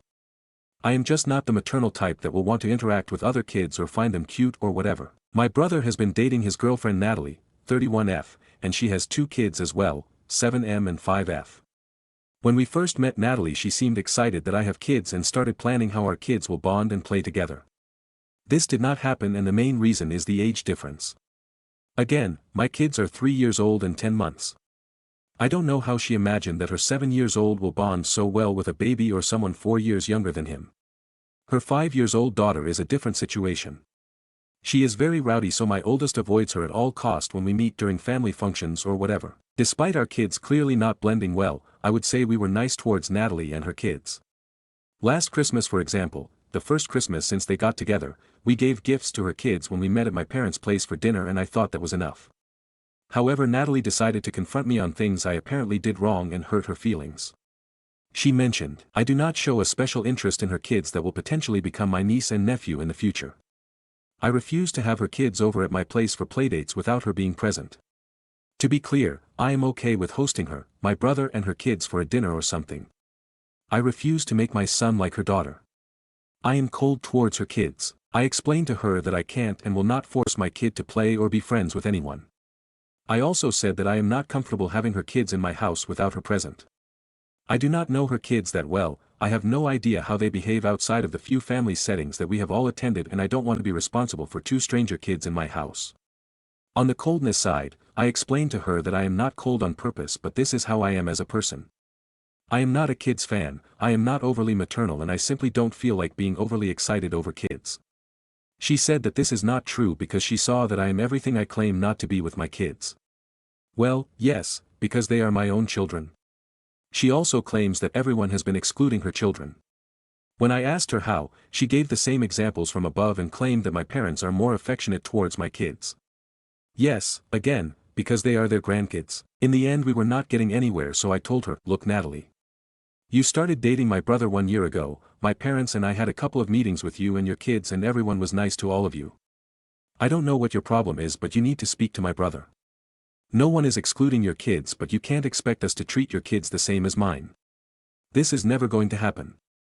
My kids are my kids, they don't owe anything to yours and you are not entitled to anything from us. Please solve this issues with my brother." My brother apologized for her and mentioned to me she sound like a mad woman, focused on the absurd differences she sees when it comes to our kids. He agrees our parents are not doing anything wrong and that I am not doing anything wrong. He knows me and he is aware I am not doing anything on purpose. He said that Natalie has been crying after our discussion, and while he agrees with me he asked me if I can try being more empathetic towards her feelings.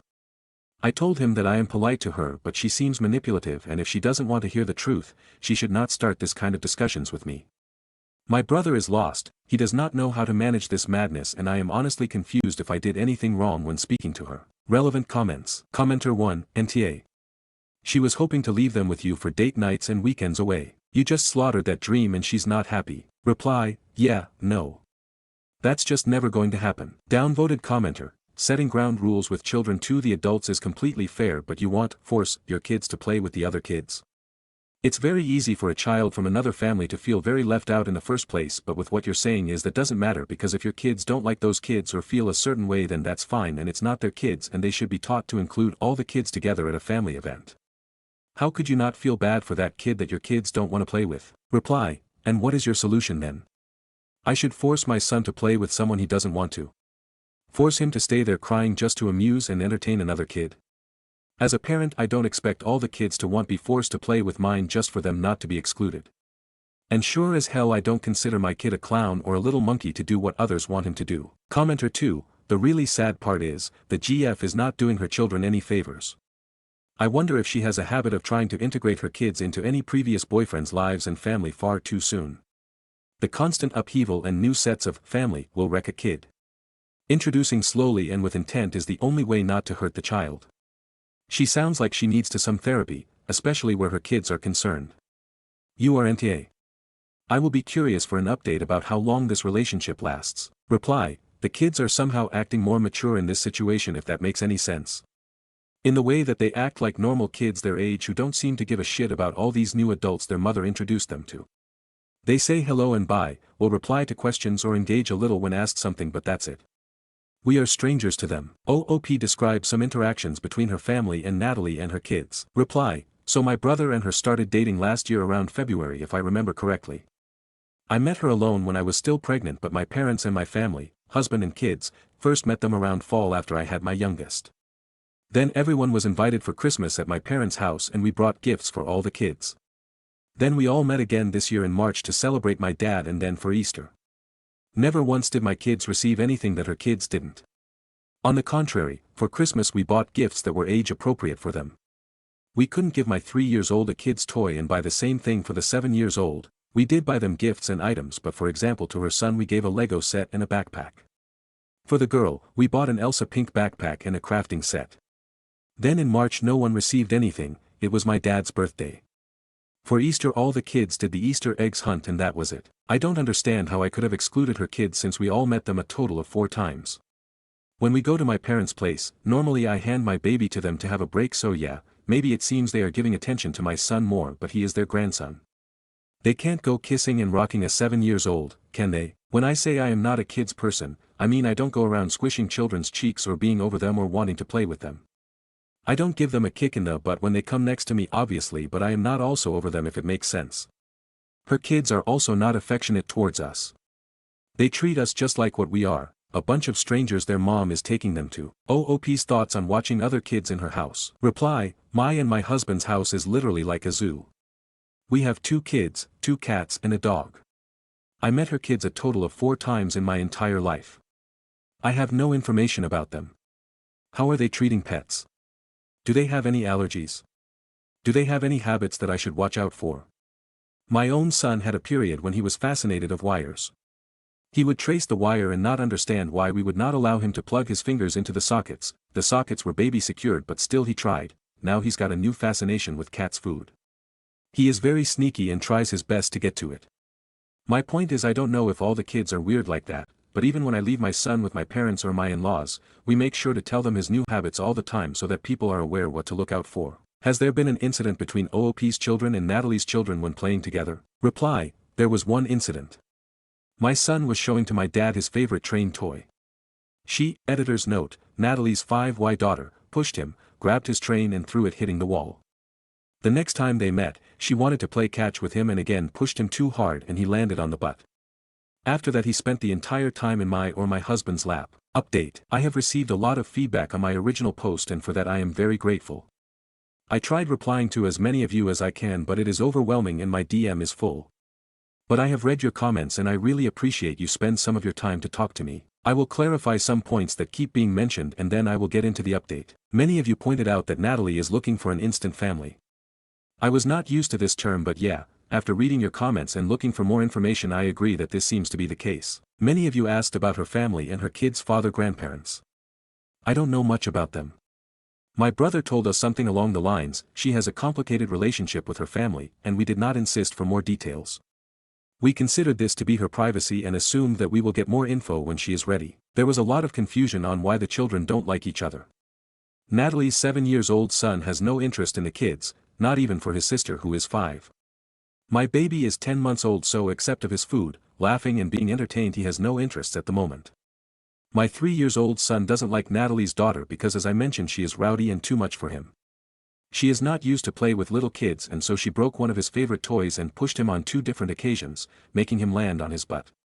This led to my son clinging to me, my husband or my parents each time he is around her. The most overwhelming part of this post for me was receiving a lot of messages from people who told me how they were forced to play with kids they didn't like and how this affected them. I am really sorry for all of your experiences, but I guarantee you I will not do the same to my kids. I would rather have people calling me names than force my kids to do something they are not comfortable with only to feed my ego and make myself seem as a nice person. In case I was not clear, I am a mother first, and my main priority is to be an ally to my kids, not be a saint or seen as the most amazing woman alive. Many of you accused me of not making time to bond with Natalie and her kids even after her dating my brother for a year. To be clear, up until this point I only met her kids 4 times. I think people missed some details in regards to timing. Natalie started dating my brother last year around February. Last year I was pregnant, I gave birth, and after that I had to raise a newborn baby and a toddler. So yeah, sorry to disappoint some of you for not abandoning my kids at home to go meet my brother's latest girlfriend. I am a very nasty person for raising my kids. Some of you seem to be very social people who are able to form bonds with new people in a matter of hours upon meeting them. I am not like this. For me, it takes time to grow a relationship, get used to someone and be able to be comfortable. So in my books, the people who I have seen only 4 times in my entire life are still strangers. Lastly, I was accused of being a cruel person for not being willing to be Natalie's village. I am sorry if she is in the position of needing a village instead of already having people willing to help her, but I have no obligation to be anyone's village. At this point in time I am my family's village, meaning my husband, my kids, and my pets. I have enough excitement daily with my gremlins. My oldest, although a calm and cute kid, is a pain in the ass that needs to be supervised all the time. If I don't supervise him all the time, he will sneak and eat the cat's food or insert his fingers into the wire sockets. By the way, a genuine question for all the parents who have 3-year-old kids: are all the kids so kamikaze, or only mine is this level of menace? So yeah, I don't need 2 additional stranger kids into my home unsupervised by their parents. Sue me. Now the update. After reading all your replies, I understood my brother is not being fair. He asks me to be understanding of Natalie's situation, but is he understanding of mine? I don't think so. So I sent him the following message. Hey brother, I had some time to think about the entire situation and I want to share my thoughts with you. First of all, I did something that might make you mad and you might not agree with, but please keep an open mind and read what I am about to send you. I made a post on Reddit and asked about my situation with Natalie, and the replies were mostly pointing to the same direction. Maybe you'll want to see some unbiased feedback from hundreds of people who don't know us and are able to have a clear perspective. Now, I feel like you are not fair towards me. I understand you have a relationship with Natalie and she is your life partner, but it seems very selfish of you to put the burden on me. I understand Natalie may have some issues with her family, she may desperately need to feel accepted and to have a big family for her and her children, but her struggles were not caused by me. You asked me to be understanding towards her, but were you understanding towards me? Did you defend your nephew when he was pushed twice by Natalie's daughter? Did you even explain to Natalie she is expecting too much from your sister who is dealing with a baby and a toddler? Did you defend your parents when Natalie commented about them? I am sorry it got to this point, but I will be honest. My main priority will always be my family, not Natalie, not her kids. I am not a therapist, I am not an emotional support animal, and I am not her punching bag for times when things don't go her way. I love you, I am happy if you are happy, but I need some space from the toxicity she brings. You have known me since I was a baby, you know how I am, so please set the record straight with her and explain that I will never be what she wants when she wants. After around an hour he replied, oh shit. Give me some time to read everything and gather my thoughts. I will come over at your place, just give me some days please. Love you. Now the bag is in his court. You were right. Natalie is his girlfriend, so his problem. Let's see how things turn out after he comes to talk, but I am keeping my expectations low. Relevant comments. Commenter 1, you sound like a great mama, protect your kiddos first will always be your priority, not other people's personal problems. And children, I love parents now don't force their children to interact with kids they feel uncomfortable being around. I get building relationships, but at the same time you have boundaries, and if she can't discipline her own children I don't blame you for not wanting your kids around them. Reply, thank you. I am all for my kids being inclusive, not discriminate, and being nice to others. But when they start on the wrong foot, I think it takes time to make them warm up to each other, and it should be a shared effort. Not expect only me to force my son to like her daughter. Commenter 2, call me cynical, but is your family well off financially? Your brother's GF expecting her kids to be seen as blood after only meeting a whopping 4 times reads like she wants her kids to have the same benefits as yours. Reply, we are alright financially speaking. I don't know what well off defines, like what's the limit, but we are not struggling. Commenter 3, NTA again. Not sure what type of crazy criticized you and thought brother's GF was moving in a healthy way by forcing and rushing a non-existent relationship with people she's only met a few times. You're being a great mom. Her issues are her own. You definitely don't owe her your kids to be her kids' playthings. Hope your brother wisens up before he allows this chick ruins his relationship with his family, friends etc. by getting caught up in the manipulation that he's her savior hero when she needs a psychiatrist. Reply, thank you. I am not against having a relationship with her or our kids eventually having playdates.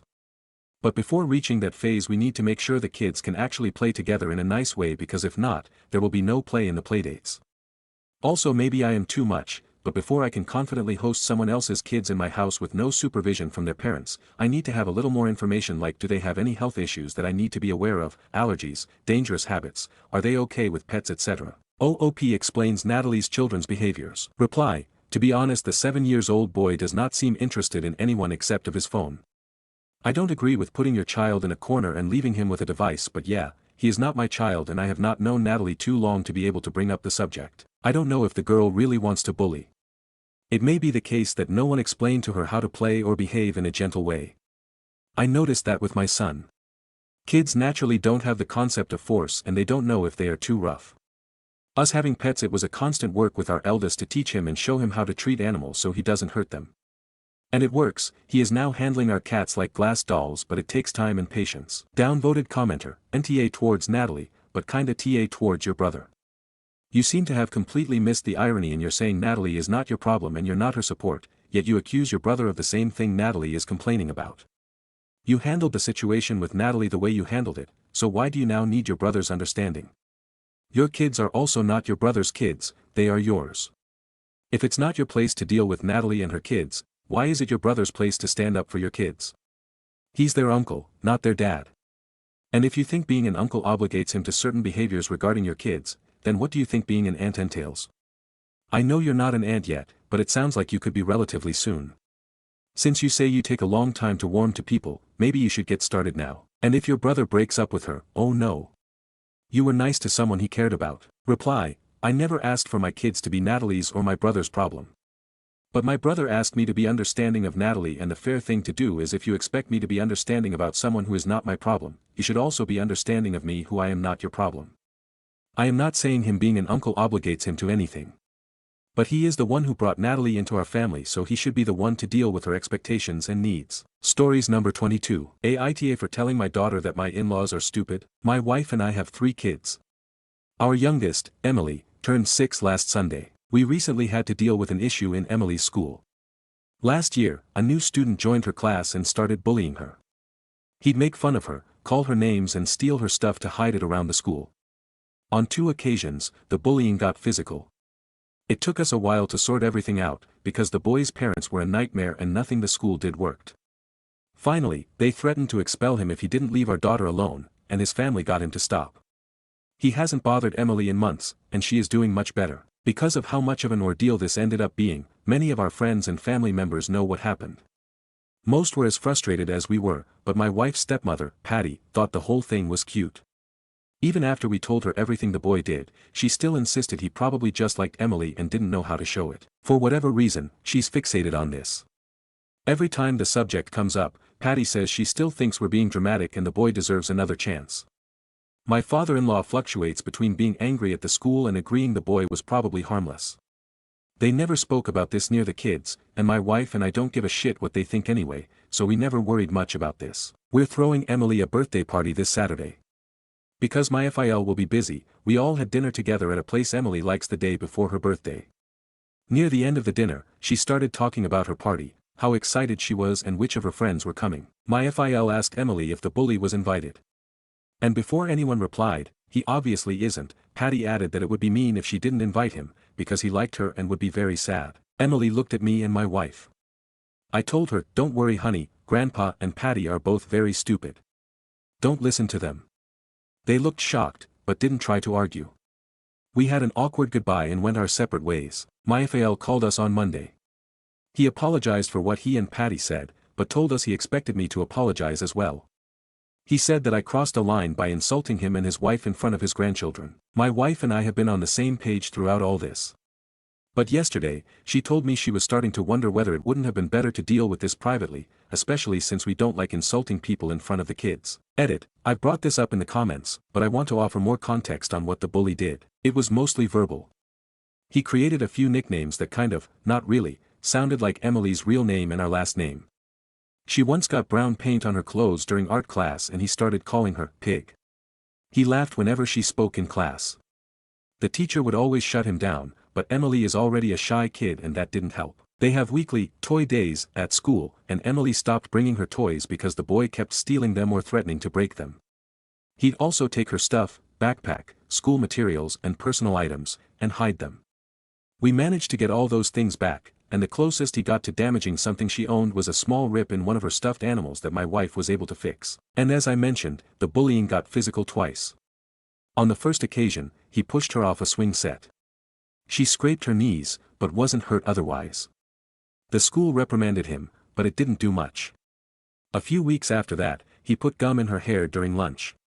A teacher witnessed and said that he grabbed her head violently to do so. That got him suspended, and the school threatened to expel him not long after. I don't think there's much I can say about this boy, except that he has very obvious behavioral issues that his parents refuse to manage properly. Stories number 23. Is there a reference for 30 in Rocket League? My husband is turning 30 and he loves Rocket League.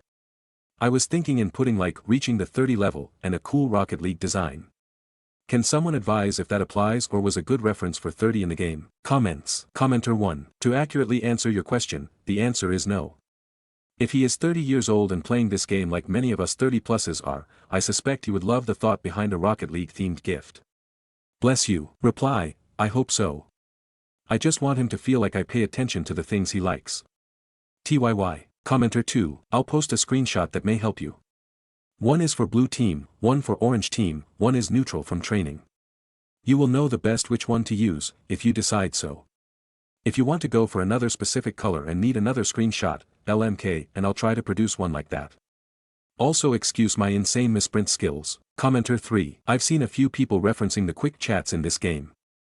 It's an in-game communication tool that most players use and, when games are going good or bad, are often used to talk smack trash on the other team. You'll see them referenced often on these Reddit pages. Do you know if he is on these often? Regardless, most of the quick chats are used sarcastically. The "what a save" quick chat is most often used to talk smack to other players after not making a save, LOL. There are many of these, and they're often pretty hilarious in the correct context. If he is a fan of the quick chat smack talk, or is on these Reddit pages often, I would look up some of them and see how you could incorporate them into a shirt or cake. I saw a few posted above that look great, but only you know your husband best and how to incorporate one into a shirt cake. You could honestly make a shirt entirely with quick chats, LOL. An example might be something like, wow, what a save, then list boost meter with 30 boost, then, phew, then, I need boost. Reply, what a great idea to give him a shirt. His actual BD is on the 31 and I'm giving him electric drums, cause 30s is the age of not giving up on the things you want to learn LOL, but the party is on the 23. And the shirt would be so fun and then he won't expect the drums. Tai. Commenter 4. You're welcome. And your husband is lucky to have you FYI when you're taking the time to understand his hobby and researching it. Showing effort too, not only do you not care that his hobby is gaming, but you're actually supporting it because you know he enjoys it. Gaming can become a battle in marriage. As long as you both handle it appropriately though, it can be done. This way you're handling it is the way to go. Reply, TYY. Okay, I dive in on Google. So is this funny for shirt? Does it make sense? What a save. In orange, I need boost. In blue, nice shot. In orange, sorry. In blue, update. I don't use Reddit a lot, but I read it's best to create a new thread when updating. I want to thank everyone that answered the original post. I'm going to attach pictures of the cake and the shirt I made him. Sorry if is not what you guys had in mind. I did what I could with the budget. Also thanks again for the idea of making a shirt, because I ended up making one with my face too, lol face with tears of joy. I throw the hose through the window and even got a mixology bartender for his party. We had drinks, cake, snacks, friends, and burritos. It was an amazing night. He really loves Rocket League. He even streams on Thursday or sometimes on the weekend and posts stuff about it on TikTok. His handle is ULBUNMELI. He streams in Spanish, if you want to check him out. His actual BD is on the 31. I posted on the OG thread what I'm giving him that day. If you go see him online, don't spoil it. Thanks again, everyone was really nice and showed up to be an amazing community. Orange heart. He is really happy and loved, and I hope all of you are too. Comments. Commenter 1. I remember seeing the original post. You knocked the cake out of the park. Reply. It was buttercream with Nutella, so it was tasty AF. 2. Commenter 2. Why your hubby look like Charlie Sheen from 2.5 Men in pic number 2. Reply. LOL, that shirt is big on him. Long story short, he had to wear red to the party and the only one I could find was M and it was big on him, LOL. But he looks cute. Stories number 24. Am I wrong for being upset that my spouse bought the car he wanted? My 31F husband, 32M, bought a car today after we specifically had agreed to wait to purchase it. We spoke last night about our finances and how he's currently trying to pay off credit card debt that he accumulated. He mentioned wanting to buy an electric vehicle, and I told him that a car payment would basically give him very little wiggle room once the bills are paid, etc. To top it off, I just took out a $15,000 loan to replace our AC system that needs to be replaced. Like I said, we had talked about it last night. To which he says to me, "You're right, I should wait to pay off my debt before buying a car." I felt relieved and figured that was the end of the conversation. Fast forward to this morning, he tells me he purchased the car he wanted online. I'm shook because, what the hell, we just talked about this. He tells me he doesn't feel like waiting, and he's making a choice for the family. I called BS. I said I felt extremely disappointed and disregarded. A vehicle purchase is a big deal in my opinion. He said I was wrong for overreacting and he's now more or less ignoring my texts. He says it's not a big deal to buy a car, and basically minimized the entire situation. I am quite literally fuming. My mom was kind enough to call me an idiot for not considering a divorce. Am I wrong? Are big purchases like that normal for other couples? I feel nauseous and stuck, and I don't know how to come to terms with something like this.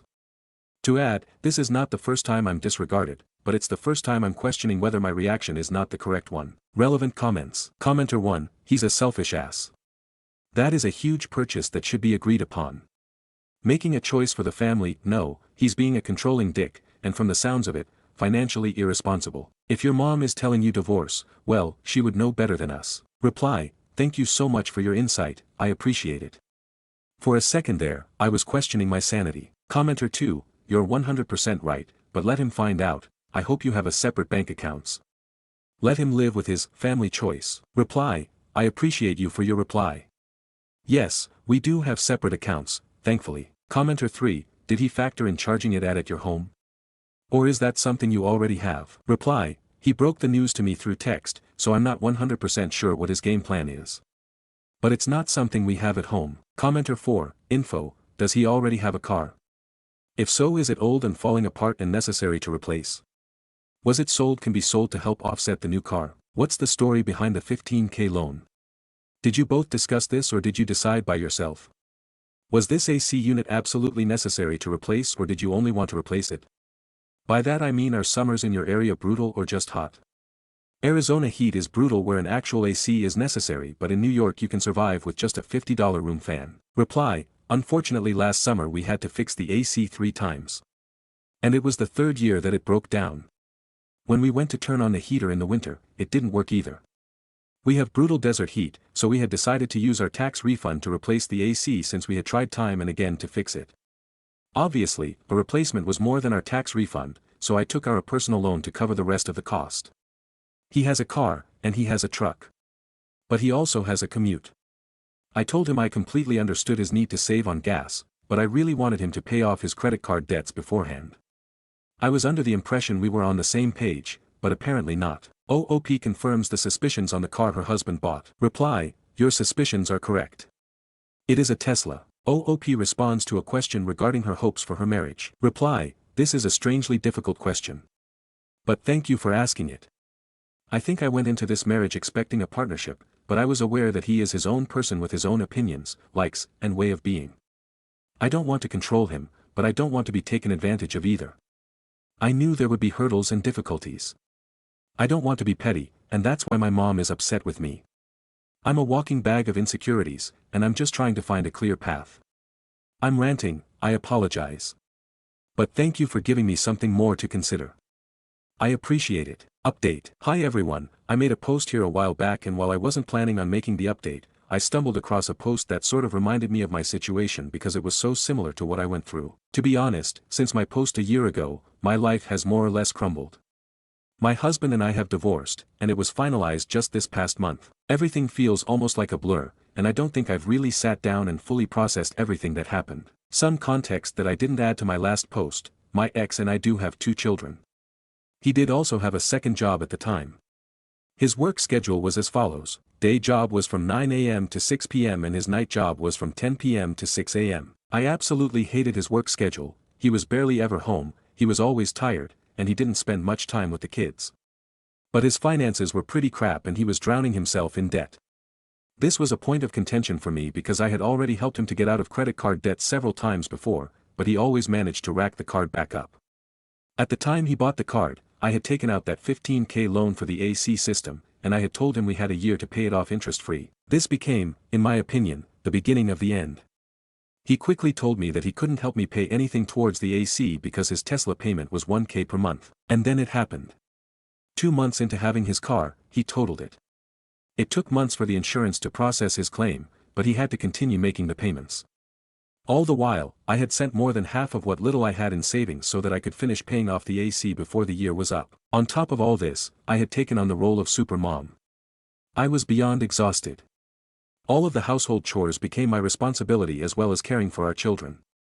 Thankfully, my parents were a great help to me during this time and would watch my youngest child while I worked during the day. At the time, my youngest wasn't even a year old yet. Eventually, everything started falling apart at the seams. We argued a lot because we were both so exhausted. Our finances were horrific. I remember looking at my bank account, and I only had $34 in it. My eldest cried to my mom one day while I was at work and said she was sad that I never played with her because I was always cleaning or cooking or working. She asked my mom if I still loved her because I never spent time with her because I was always so busy. I bawled my eyes out that day when my mom told me. I started to realize that things weren't working. I kept trying to communicate that I needed help. That I was tired. That I couldn't live like this anymore. Eventually, shit hit the fan. And I felt like it was a sign that our marriage was doomed. It was done. I said to him, I'd rather divorce you now while I still love and respect you than later on down the road when we hate each other and then we damage our kids along the way because we're so angry. After some back and forth, he agreed, and I filed everything myself. I also emptied out whatever savings I had to pay for all the fees. I have since then moved in with my parents, and I rent a room in their house. The divorce was as drama-free as we could possibly make it. We get along pretty well and have decided to keep a civil relationship for our kids. One thing that I did find hilarious in this entire situation was that our divorce was finalized on April 1st. When I got the paperwork, I told him, damn, even the legal system thought our marriage was a joke. He didn't laugh though. LOL, I can breathe a little easier. But I can say with 100% certainty that I have a lot to process and I need to put some serious work on myself as a person. I don't wish ill on my ex. I hope he lives the life he chooses to the fullest. We want different things in our lives, and our priorities did not match.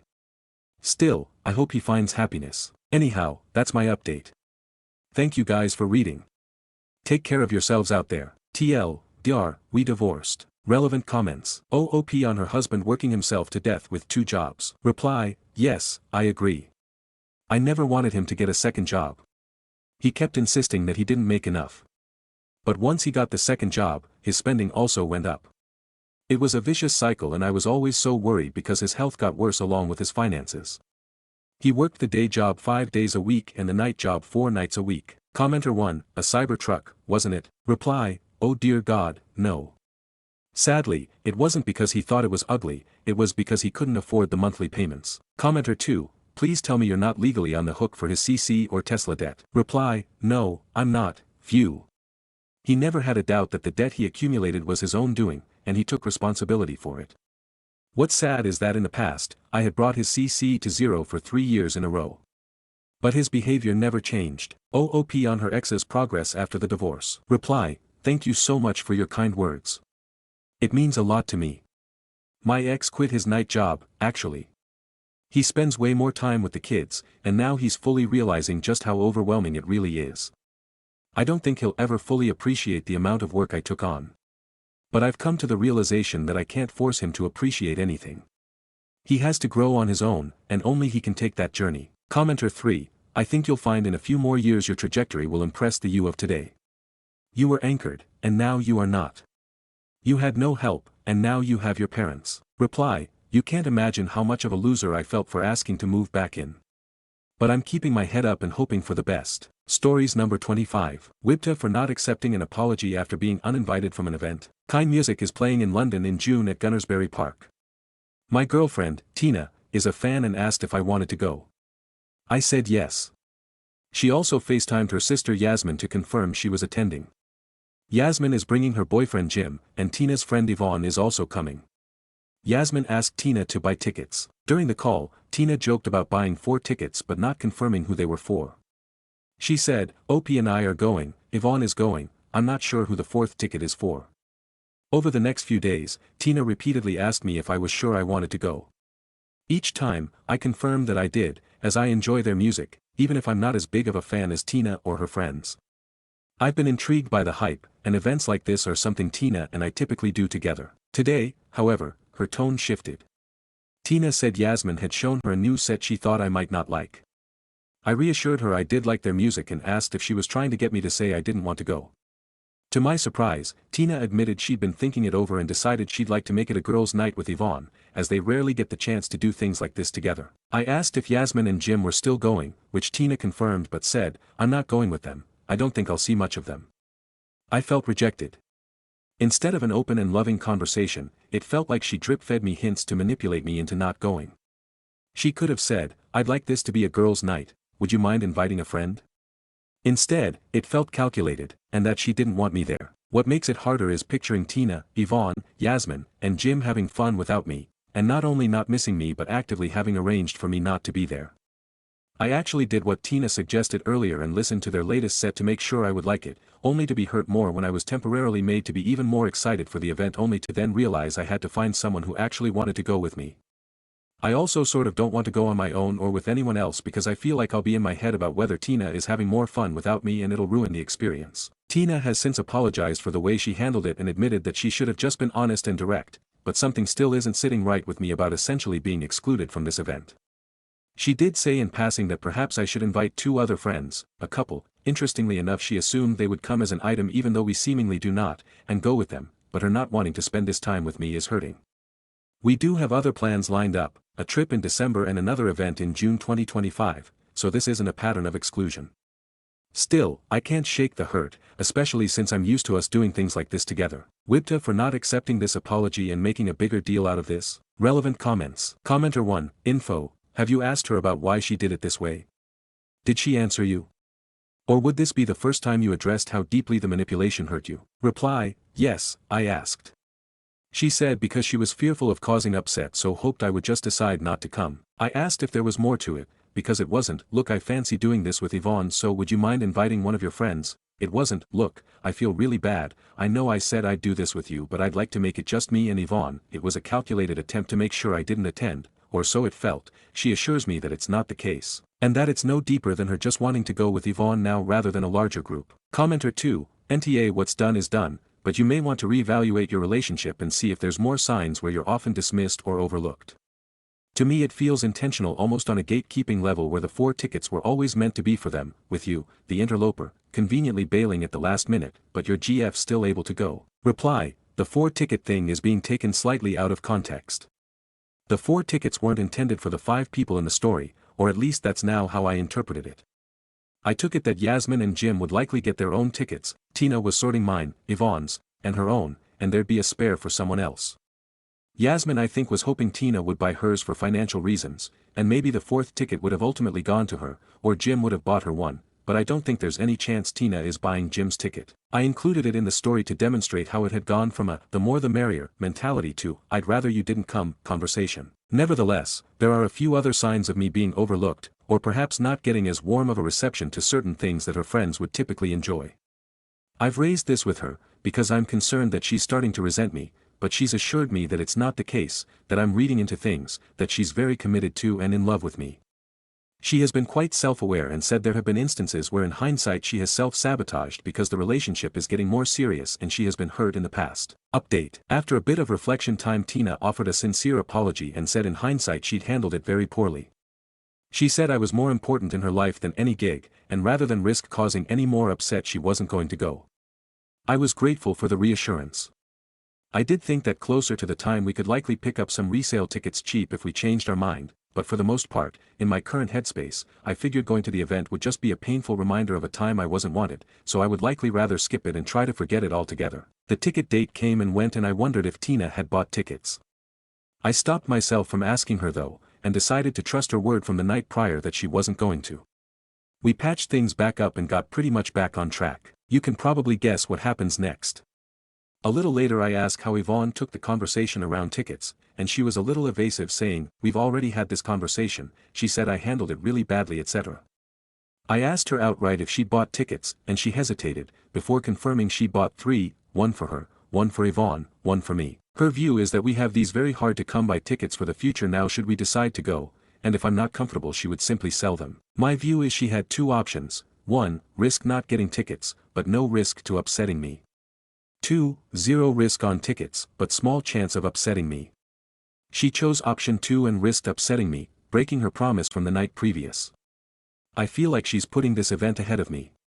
She assures me that's not the case, and that buying the ticket and including me was a loving gesture. I'd have every right to be pissed off if the evidence showed her buying 2 tickets, but because it was 3, I should accept this came from a place of love. I asked why if it was so loving she didn't tell me at the time, she said because we had been arguing. I asked why make the commitment one day before to not buy tickets only to then do it, she said she reflected and changed her mind because we might all want to go. Relevant comments. Commenter 1, so you were more important to her than any gig, and she wasn't going to buy tickets. Except that it turned out that you weren't. I don't think this is just a problem with her expressing herself poorly.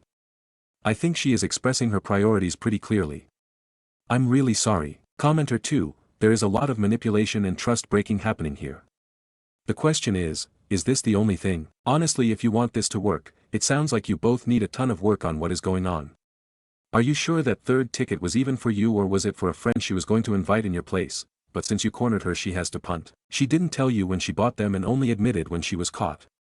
It would be hard for me to believe her at this point.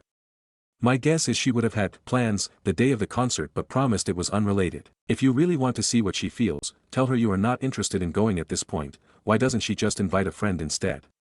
See how easy she lets that happen and jumps on it. Reply, I know for a fact she wouldn't have hidden going from me. We live together and have find my etc. Don't believe for a second she'd lie about actually going, even after this. Update 2. Okay, for context, we're both mid-30s. We've been dating around just under a year. From the get-go, I knew she took drugs. I'm not a stranger to them myself. We had a conversation very early on. She confirms that she quite enjoys them on certain nights out. I said that I had enjoyed them more in the past but still took part very infrequently. In the past couple of months we've been to things together where we've taken a bit of MDMA together and generally had a good time. I do have a bit of an issue with coke. I know 2 people who've died from it. I've taken it myself and always thought the negatives far outweigh the positives, and I've seen people do some pretty sketchy stuff when they're on it, so I'm pretty averse to it. She's had some horrible controlling partners in the past. I've been cheated on in the past, one so with multiple APs, pretty much from day one. I found out over a horrible drip-feeding realization that continued even after the relationship ended. Recently our relationship has been pretty off. We're in different cities at the moment and we argue a lot, mostly just silly communication things, but still we're susceptible to falling out a bit. Nothing has been particularly monumental to be relationship ending stuff, and for the most part our fallouts are caused by us both wanting the same thing, the relationship, but communicating our needs poorly. We had a night out together recently and she took a bit of MDMA. I had a suspicion when she got back from the toilet, and asked her and she confirmed. I said that I was a little disappointed because we had an agreement to tell each other these things before we did them, not after. She apologized, the night was good, I decided not to partake. That night at the hotel we had a bit of a blowout about drugs in a relationship, trust etc. She expressed that she should be trusted to do these things, and that she knew that if she took coke on a night out that I would likely be really hurt by it. I said that the trust element was more important than the coke element, but did say I didn't like coke, found it icky thinking of her doing it, and know a lot of people who fucked up relationships by doing it. She has done coke 5 times this year and assures me she only does so in very small amounts. On the journey back we've been texting about our relationship. I communicated that I need to see that she can stick to her word. I said I need to see that she remembers the things that she's told me that she'll do and follow through to them, that trust and keeping our word is the most important thing to me in a relationship. This was off the back of the thing the night before, off my experience with my ex, and off the back of a few other conversations recently. She was very concerned that the relationship wasn't in as great of a place as it has been, and feels we perhaps both have been self-sabotaging it as it's starting to get more serious. We spoke on the phone when I got off the train and she told me that plans to see a friend for her birthday had come to fruition. She'd previously thought the friend would be too unwell. Our conversation around the relationship was cut short. I still wanted to offer more reassurance. She said that if her friend, notorious coke user, had a bag that she wouldn't partake, I was grateful. The night got off to a start and she texted to say her friend did have a bag, and that admittedly she was a little tempted, but she wouldn't because she knows how important it is to me. Over the course of the next 2 hours, she repeatedly said that she might do it if it was okay with me. I said I'm not making that decision for her, that she knew the pros cons either way, she knew the likelihood of it causing hurt, reminded her of all that she'd said the night previous, and reminded her that just hours ago she told me I was more important. She decided to do it. Told me before doing so, told me after doing so, and committed to keeping me updated through the night. Admittedly, I went to a really bad place. It reminded me of my cheating ex, who also used coke, and how I would be drip-fed information or have things change suddenly on nights out. My head went to a place where if she was prepared to prioritize cocaine use over safeguarding our relationship, what else is she prepared to do? Anyway, I couldn't sleep all night, until I knew she was home safe. Her night out, bars, ended around 1 a.m. but she went back to the friend's house until 7 a.m., coke consumption apparently stopped at 3 a.m. I was beside myself with completely irrational thoughts after the trust was broken, like has she taken a guy back there, could they invite guys around later, what if they ordered more and the dealer did something horrible to them, what if one of them suffered a heart attack or health complication, very invasive thoughts and I'm not proud to say I was really quite needy in terms of texting her etc. It genuinely was all innocent enough, just the two of them sat chatting and dancing and apparently being quite positive about me our relationship. I sent her a message in the morning explaining how upset I was that she'd acknowledged how important not doing it was to me, then decided to do it anyway. Predicting my pain then doing the thing that would inflict it. I said I wasn't expecting her to give up drugs for life, but just hoping she'd been a little more sensitive to the relationship dynamic at that moment and make a decision for us rather than her. She called me like 15 times when she woke up, I was still asleep, not having got to sleep until circa 7 a.m., text me saying how sorry she was and when we finally spoke on the phone said that she was consumed with regret. She asked me if I could forgive her and I said I could, but that I couldn't go back to that headspace ever again, and if ever there was a specific promise made by her, with a connection to me the relationship, I won't do X because you're more important, that she broke, I would likely be gone. She texted me saying she had made the decision never to do coke again. I had said to her the night before not to make this promise as it will feel hollow and she said similar before when she's hungover which never comes to fruition, don't get my hopes up and say you'll never do it again. I asked that she not commit to that in this state and instead give it some real consideration before saying she was going to do something, rather than risking breaking another promise.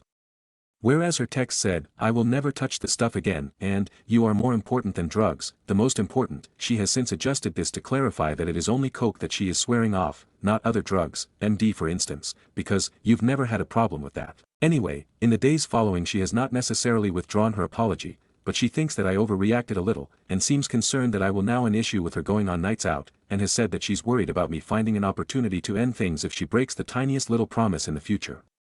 She asked what the repercussions would be if for instance having sworn off coke now, we decided in a year or so's time when the trust had been rebuilt to reintroduce it into our lives. I gave up all drugs when I was in my past relationship, of circa 10 years, and I think she's worried I'm going to expect to do the same in this one. My partner asked me to and I obliged because I saw that the relationship had potential and narcotics have zero net gain, so it was an easy choice. I've said it feels like coke and going out are more important to her than I am. She said that she doesn't want to relinquish her autonomy and that she feels I'm being controlling, and should be paying more attention to how loyal she is as a partner, basically saying, you're acting like I cheated, and telling me with her friend's assistance and proof in terms of screenshots between her and her friend how she essentially refuses to interact with men on nights out now. Essentially, look, I slipped up, but it isn't an indicator that I'm going to cheat. I can't get my head past that moment in the night where she must have thought, this is going to hurt him, have implications, but I'm going to do it anyway and face the consequences tomorrow. I don't know if my past is making this way worse than it needs to be, or if this broken promise really is a big deal. AIO. TLDR, my girlfriend and I, both in our mid-30s, have been dating for 10 months. While we've used MDMA together occasionally and had good experiences, I've been clear about my aversion to cocaine. Recently, on a night out, she promised not to use coke but later admitted she did, despite knowing how important it was to me. This broke my trust and triggered intrusive thoughts tied to past infidelity. She apologized, promised not to do it again, but later expressed feeling controlled and said I overreacted. Now I'm stuck questioning if my reaction is due to my past or if her actions genuinely threaten the relationship. It feels like she prioritized her choice over us, and I'm struggling to move past it. Relevant comments. Commenter 1, hey dude, I've seen your other posts, there is an issue in your relationship and it's not just her actions. She doesn't respect you, every time you have posted has been around her trickle-truthing you and lying. At what point do you value yourself and walk away? At what point is her mistreating you enough? This goes beyond misunderstandings. She has repeatedly, consistently, disrespected your boundaries and lied to you. You even say yourself that she says she'll quit but doesn't mean it, yet still lies and says she will anyway. You're a boiling frog, bud, jump out of the pot. Commenter 2, I think there's a fundamental issue that she isn't addressing. The basic fact is that you can't trust her word and she doesn't seem to care about that. She's willing to immediately start to row back on her promises when she realizes she doesn't want to keep them. Final update. My post history gives a little background on our relationship. Some of the posts have been in here. We had some issues toward the end of last year. They got worse before they got better, and we nearly called it quits at the end of January, but then they did get better. We've had some really lovely times since. A lot of the issues, me feeling like I wasn't a priority in her life, went away, or at least were muted. A lot stayed. We argued, on average every 9 days. The thing I find toughest is that most of the arguments are rooted in insecurity.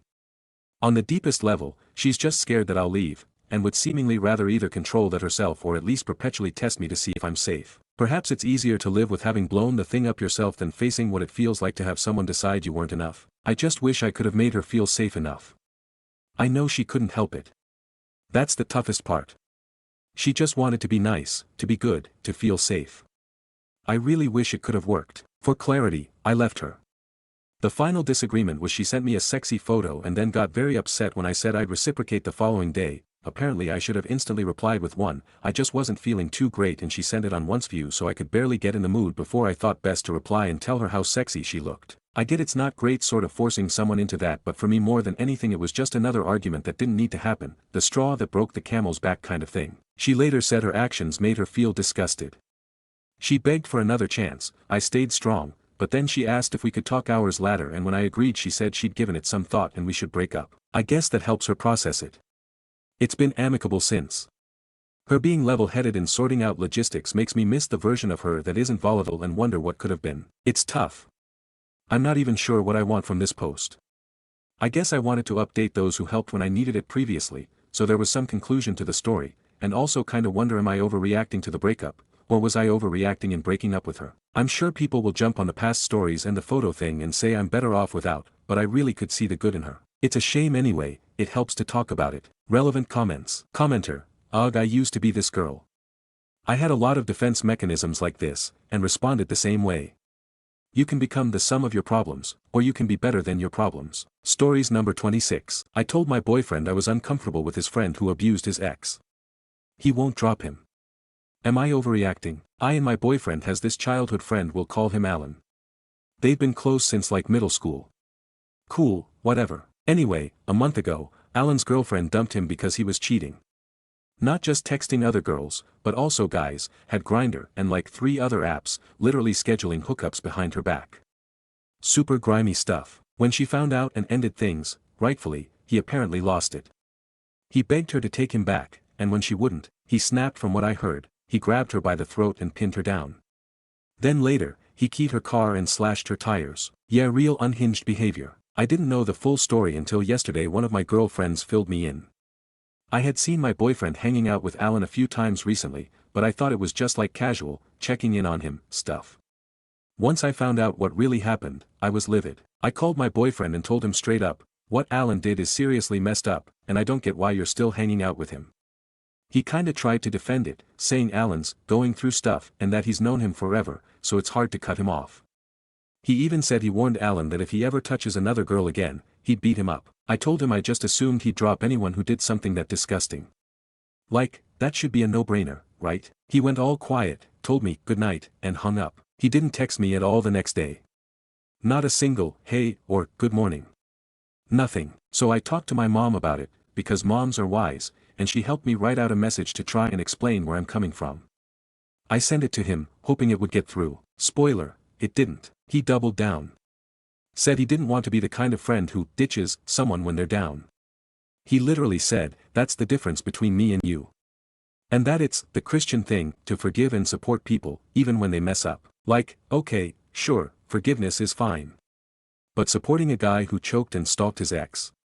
That's your hill to die on. He ended the convo by saying he had a lot to think about, then dipped again. And honestly, I'm not even mad anymore, just kind of stunned and over it. Part 2. I told my boyfriend I was uncomfortable with his friend who abused his ex. He won't drop him, so I gave him space. A few days went by. No calls, no texts, no I've been thinking message like I halfway expected. Just silence, and I don't know what I thought would happen. That he'd come to his senses. Realize this isn't just about being a loyal friend, but about basic decency. Respecting boundaries? Apparently not. I finally reached out again, mostly because I couldn't stand the limbo anymore. I told him, I'm not asking you to be heartless. I'm asking you to draw a line. Abuse isn't a mistake you just wave off. And if you're choosing to stand by someone who did that, it makes me question your values. His response. A whole wall of text about how I don't understand male friendship, how he's trying to be a better influence for Alan, and how it's not his job to police his friends. He said I'm being too black and white and judgmental. And I just sat there staring at my screen. Like, how did we get here? I told him flat out, if you want to be friends with a guy who choked his girlfriend and vandalized her car, that's your choice. But it's also my choice not to be with someone who's okay with that. We haven't spoken since. I think the saddest part is realizing that the guy I thought I was building something with, someone I trusted, doesn't really see the problem. Or maybe he does, but not enough to act on it. And that says a lot. So yeah, I'm heartbroken, but I'm not confused anymore. Stories number 27. Tofu. I went to Costco to return something. I think I fucked up. I had to return something to Costco and then come home. But once I returned the item, I had to grab a 1.50 hot dog and soda. Then I decided to eat the hot dog and walk around the store. As many of you know, you can't just go to Costco and not buy anything, and I think this is the point where I fucked up. I started walking around and they had everything that I needed, at least that's how my brain is now wired to think. I had to go get a cart, my brain was running like crazy. Did I need a new hose and hose reel? No. But did the price look great? 100%. Did the kids need a dragon water slide? 100% no, but damned if I'm going to have the dragon water slide. Did I need 10 pounds of short ribs? Nope. I still have some in the freezer, oh but I got them. For those that haven't been to Costco, you get swept up in a sense of euphoria while walking around and looking in bulk items and slightly cheaper items around the middle. It's fantastic. I was supposed to be returning one item and coming home, and I ended up spending a few $100s I didn't need to spend. I didn't realize I fucked up until I got home and my wife gave me the WTF look. Also, as in typing this, I think I fucked up again. The dragon water slide is going to kill my lawn when I set it up. So yeah, I fucked up. I will not learn from this, but I'll try to be better. TLDR, next time I'm going without my wallet or maybe bringing my wife. This can't keep happening. Stories number 28. Aita for not putting my sister's pregnancy over my personal life. I, 20F, am very close with my sister, 25F. We've always gotten along since we were kids, and I was just recently in her wedding as her maid of honor. I've always helped her with anything and everything she's ever needed, and she has been there for me a lot. Recently, she told me that she was pregnant. Of course, I was super excited for her. She has always wanted to be a mom, and this is something she and her husband have been discussing for a while. However, today she brought up going to the hospital to get checked out because she wanted to get the baby checked, and I told her that, yeah, if she felt the need to go, she should go, and she wanted me to go along with her. Unfortunately, I told her I wasn't going to be able to go with her, which she didn't seem to appreciate. What she doesn't understand is I am a full-time college student taking summer classes and working a part-time job to pay off the classes. I told her I had things to do today, and apologized and told her I couldn't drop what I was doing and come to the hospital with her. I wished her the best for her and the baby and apologized again, but she hasn't talked to me since this morning.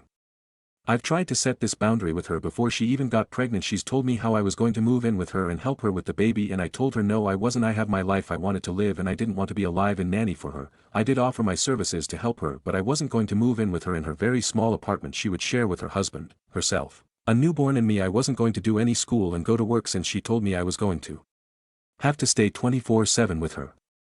This angered her, but she forgot about it since at the time she wasn't even pregnant. I love my sister, and I'm willing to help where I can, but I have my own life to live and a future I want to achieve, and I can't do that if I'm living with my sister and taking care of a baby and dropping everything in my personal life to sit by her side through this pregnancy. Stories number 29. My rental car from Enterprise got repossessed. Hey, so I live in Georgia, United States.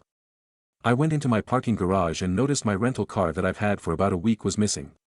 My car insurance paid for the vehicle as someone hit my car and it's in the shop. I made sure with the leasing office that they didn't wrongfully tow it, even though it did have a letter inside the windshield from leasing saying the car was registered authorized to park in the garage. The apartment leasing said they did not call the tow company to take any cars and that I should call the police. I live in a gated apartment complex. You need a key to even get in the parking garage, but leasing said it's possible they just followed a car in and took it. Also, apparently my luxury apartment doesn't have cameras on the property to see what company towed the car. Called 911, they tell me the car has been repossessed and that's all they know. I called Enterprise and I was at my last straw, as the last 2 times I called they basically said there was no record of a repossession or towing from them and they weren't sure what to do.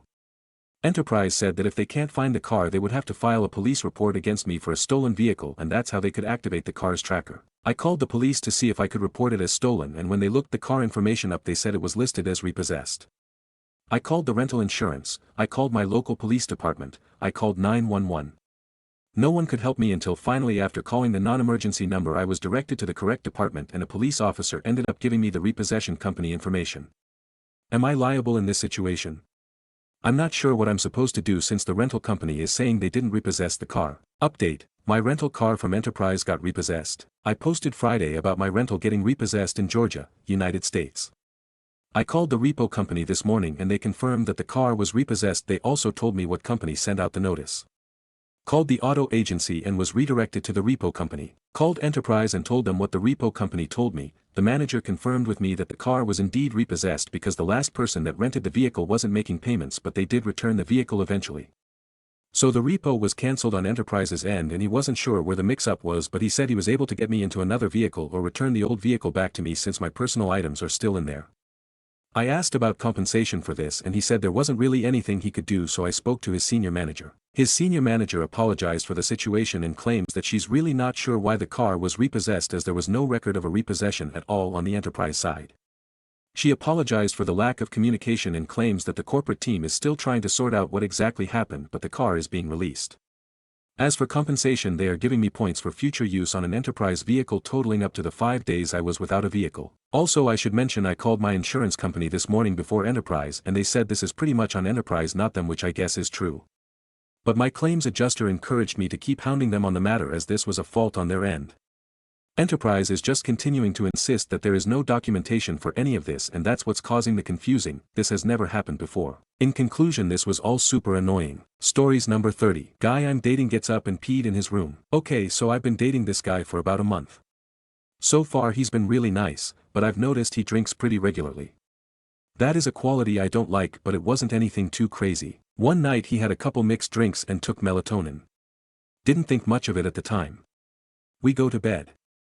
Then an hour later, he randomly gets up. I ask, "Are you okay?" He then proceeded to piss in the corner of his room. I was horrified.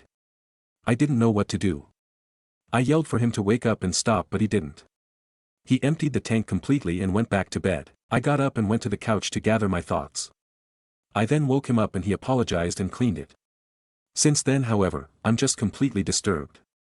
I don't believe in getting the ick really, but this is definitely the closest thing I've experienced to that. I realize this could be the mix of melatonin and whatnot, but I just can't look past this. It grossed me out so much.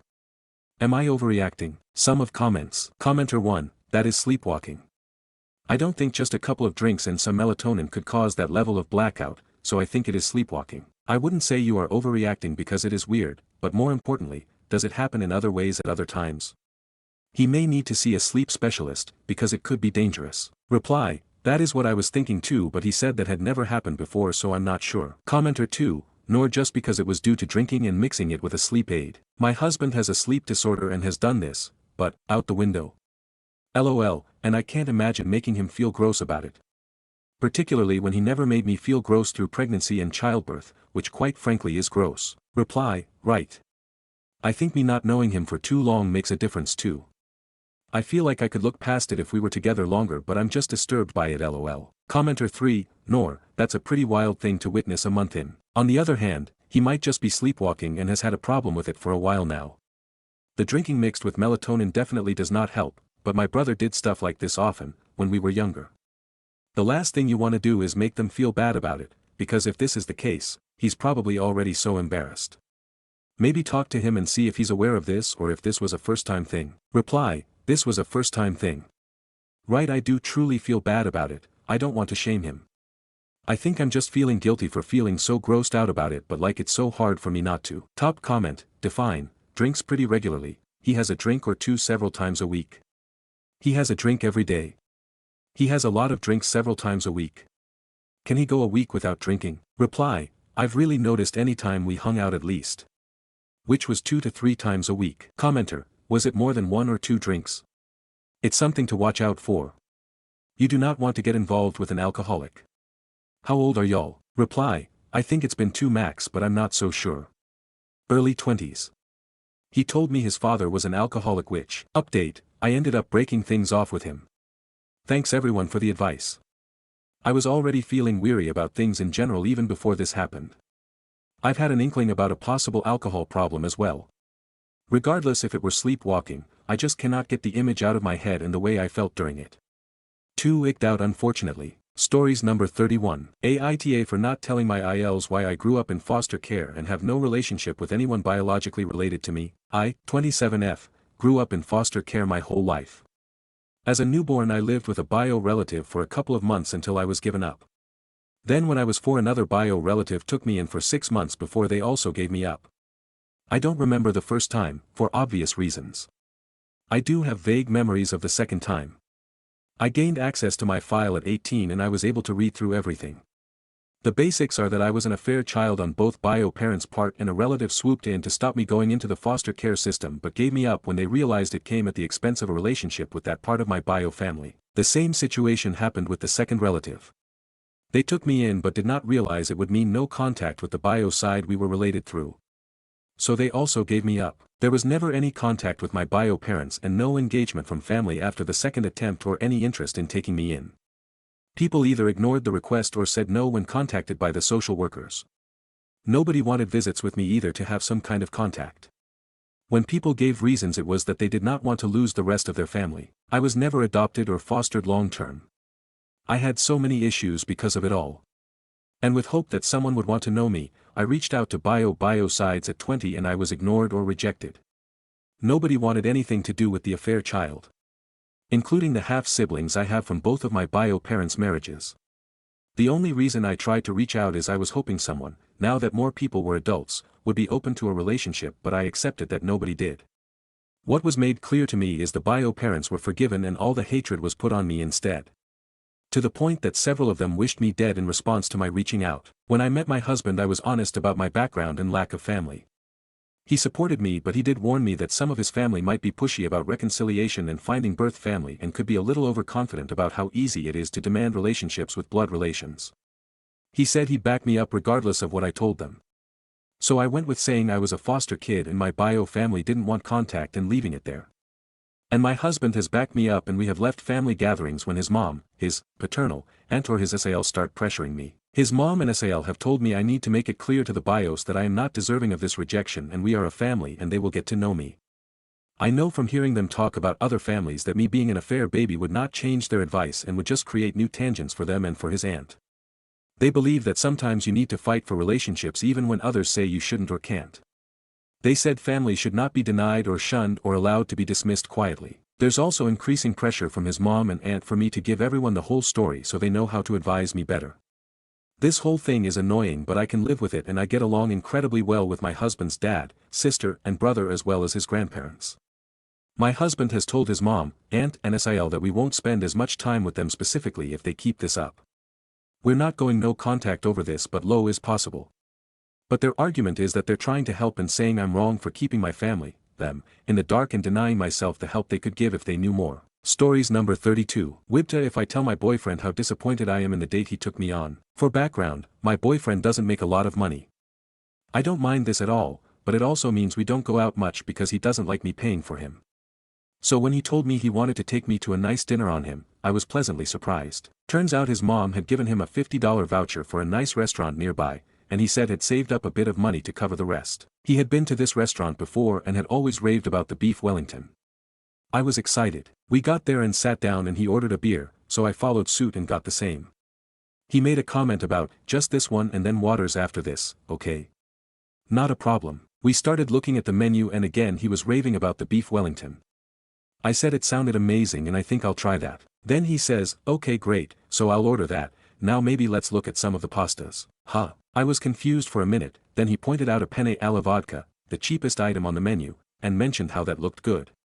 I agreed but said, what happened to wanting the beef Wellington? He said, yeah I'm going to order that, I was thinking the penne for you, then we can try both. I caught on at this point that the budget wouldn't cover us both getting a pricey meal so I agreed to order the pasta. I was a bit annoyed but whatever. I also notice at this point that there's a plate splitting fee on the menu. To be honest I don't really know what that is exactly, but I assume it means there's a fee if you want to split your meals between you. We put our food orders in and our drinks are empty at this point so I ask for a water like he indicated. He orders another beer for himself. Now I'm a bit more annoyed. I did consider telling him I would pay for my portion just so I could order the things I actually wanted, but I didn't want to imply that he wasn't spending enough on me when he was so excited about taking me out and paying for it himself. Anyway our food comes and he's in heaven. I admit the pasta was actually amazing as well. I had a bite of his but declined when he offered to put half of it on my plate out of fear of the previously mentioned plate splitting fee. He orders another 2 beers for himself throughout dinner. I didn't end up finishing my meal because I was honestly just uncomfortable most of the time. Then at the end they came with the bill and a box for my leftovers and he takes the box of leftover pasta and says, I can't wait for my mom to try this, she's going to be so happy there's some left for her. I thanked him for the meal but I think he could tell my mood was off. I know he was trying to do something nice but honestly the whole thing just felt a bit disrespectful I guess. Wibta if I bring it up to him. Stories number 33. AIO for snapping at my SIL for calling my baby, hers, constantly. I, 30F. Have a 6-month-old baby. My SAL, 26F, has been obsessed with him since before he was born. At first, I thought it was sweet, she's young, doesn't have kids, and was excited. But lately, it's gotten weird. She constantly refers to him as, my baby, in front of everyone, posts pictures with captions like, Auntie's baby, and even got a tattoo of his birthday. Not her own birthday. His. The final straw was last week when she introduced him to someone as, my baby boy. I immediately corrected her and she laughed and said, he might as well be mine, I love him more than anyone else. I lost it. I told her to stop being creepy, that she's making it about her, and it's not okay. She started crying and stormed out. Now my MIL says I was harsh and should be grateful my baby is so loved. I do want her involved, but I feel like she's crossing a line. Everyone else thinks I'm overreacting and making drama. AIO for snapping when my SIL called my son hers. Stories number 34. Tofu, very badly. So, today I decided I'm gonna dye my hair, give myself a haircut, you know all that lovely stuff. After sitting around getting the dye in, washing it out, cutting my fringe and doing some lovely beauty care. I sit down and go to straighten out my bangs, to find my hair straighteners on, I am the only one that uses them. I haven't used them in around 7 months. They were under my bed and have burnt a hole in my carpet. Now all I can think about is what if I hadn't found them, that's a fire hazard. And all I can think of is how much that's been contributing to my electric bill. I am too embarrassed to even tell anyone yet. Please Reddit, I need some help on how I'm gonna explain this absolute fuck up to the people I live with. TLDR, I found my hair straighteners that had been left on, under my bed for approximately 7 months. Edit, hey guys, can you stop being outraged at me as if I have no idea what I did wrong? Yes I understand and I have learned from this situation although I'd like to clarify it was on an extremely low heat when I found it as well as the fact that I do usually tend to unplug stuff, unless of course I am being rushed around. I am autistic and when people try to ruin the way I plan stuff out in my head I will forget things due to being overstimulated by shouting. Stories number 35. Aita for telling my sister she is overreacting after she overreacted when her boyfriend told her she was pretty. I, 25F, my sister, 23F, has been dating her boyfriend, 26M, for almost a year now. He's generally polite, respectful, and honestly, I've never seen anything sketchy from him.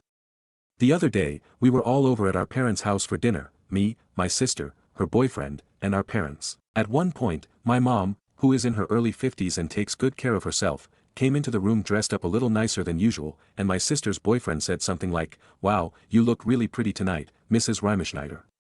It wasn't flirty or inappropriate, just a passing compliment, the kind of thing you say to be polite. My sister's mood instantly shifted. She got quiet and then later pulled me aside to vent. She was really upset, saying it was disrespectful and weird for her boyfriend to say that about her mom. I kind of shrugged and said, "I think you're overreacting. He was just being nice." Well, that set her off even more. She told me I was invalidating her feelings and not supporting her, and now she's barely speaking to me. So, Ada for telling her she was overreacting. Update: there's something important I forgot to mention before, her boyfriend is actually my ex. I've never hidden that, but it definitely makes this situation way more complicated. After my sister told him how upset she was about his compliment to our mom, they got into a big argument, and now he's on the verge of breaking up with her over it. Honestly, I still think the compliment was innocent, but clearly this has triggered bigger issues between them. My sister is really upset, but because of how things ended between her and I don't feel like I want to support her if they do break up. It feels messy and awkward, and I'm not sure what role I'm supposed to play here. So, Aita for telling her she was overreacting initially? And am I wrong for feeling like I don't want to be involved if their relationship falls apart because of this? My old boyfriend was my first relationship and it's lasted for 4 years, we are truly friends but we were for my sister's sake. Stories number 36. Ada if I pretend I, 31M, don't know my finance, 29F, is cheating until it is convenient for me? Guys, I need help here and need help and advice. I am finishing my last 6 months or so in medical school, at which point I will be moving on to my residency in my specialty. I have been with my fiancée Amy since high school. She has been my rock and supported me a ton through all of my schooling. I did work for a few years before deciding to go back for my MD. Here is where this gets messy. Earlier today I ran over in a gap in my day because I forgot my laptop charger. I knew Amy was home because her car was in the driveway. I headed on in and heard her in the bedroom, with the unmistakable sounds of sex happening. I snuck around the corner enough to see her with a guy I had never seen before going at it. She was fucking another guy in my bed in my bedroom. My stomach just dropped and I left before they saw me. I had no idea what to do. Now to be clear, I am done. My question is not so I break up with Amy. Absolutely I do. But, here is my question and me not sure what to do. I can't afford to not have her help support me and stay where we are. My name is the one on the lease but I can't afford it. So do I say fuck it and break up not knowing how the hell I can afford to pay for living and finishing 6 months? Do I just pretend I have no idea and use this time to finish and prepare my escape? What the hell do I do? I am crashing with a buddy from school tonight but I don't know that I can do that forever.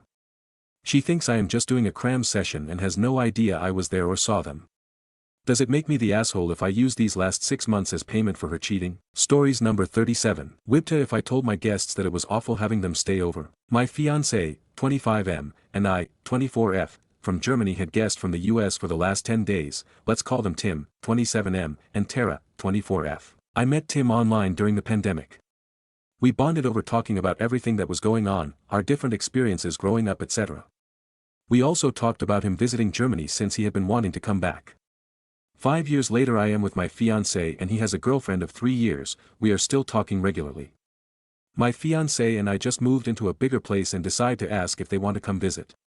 Everyone was stoked and we helped them book the flights, work out an itinerary for their stay that even includes a weekend in Paris and try to make our apartment as comfortable as possible for their stay. They want to sleep in different beds which makes everything complicated but we manage. At this point I have never talked to Tara and try to reach out. She misses our first call but it works out a week before they fly in and I try to get to know her. We pick them up on Thursday. The airport is an hour from where we live and it's 6 a.m. Everyone is tired. We get to our place, show them around, show them their beds made and ready with towels and some goodies. They don't thank us. I think it's because they had a long flight and let them unpack. We go out grocery shopping and try to get everything they want. There's a discussion about how awful it is that there are no public bathrooms available everywhere because Tim has to pee 10 minutes after we leave the apartment. It's awkward, conversation is slow, I think it's jet lag. We leave for Paris Friday morning. I organized the trip and didn't get any input from them. Paris is okay, they don't talk a lot, don't give their opinion, I'm at a loss. We get back, no thanks. We spend Mondays separately and wanted to spend the evening together. They arrive 45 minutes late without telling us. The next day we drive them an hour to my parents so they can pick up the car that my parents loaned them for a couple of days. They leave, we get one message a day. Saturday is our engagement party. They don't bring a gift or card, they don't even congratulate us. Sunday night Tim and Tara ask us if we'll be driving them back to the airport. I ask them if it would be okay if they took a bus back. They are okay with it, I have to book it for them. We bring them to the bus stop Tuesday morning, say goodbye and still not one thanks or criticism or anything. No thanking is one thing, the other is budget. Told me they are on a strict budget. I tried to keep the costs at a minimal. They proceeded to buy souvenirs like model guns for hundreds of euro. I just feel very used. Whipta if I said STH. Is there something I am not seeing? I tried to get their thoughts and opinions every step of the way and they didn't say anything. Normally everyone loves the way we host.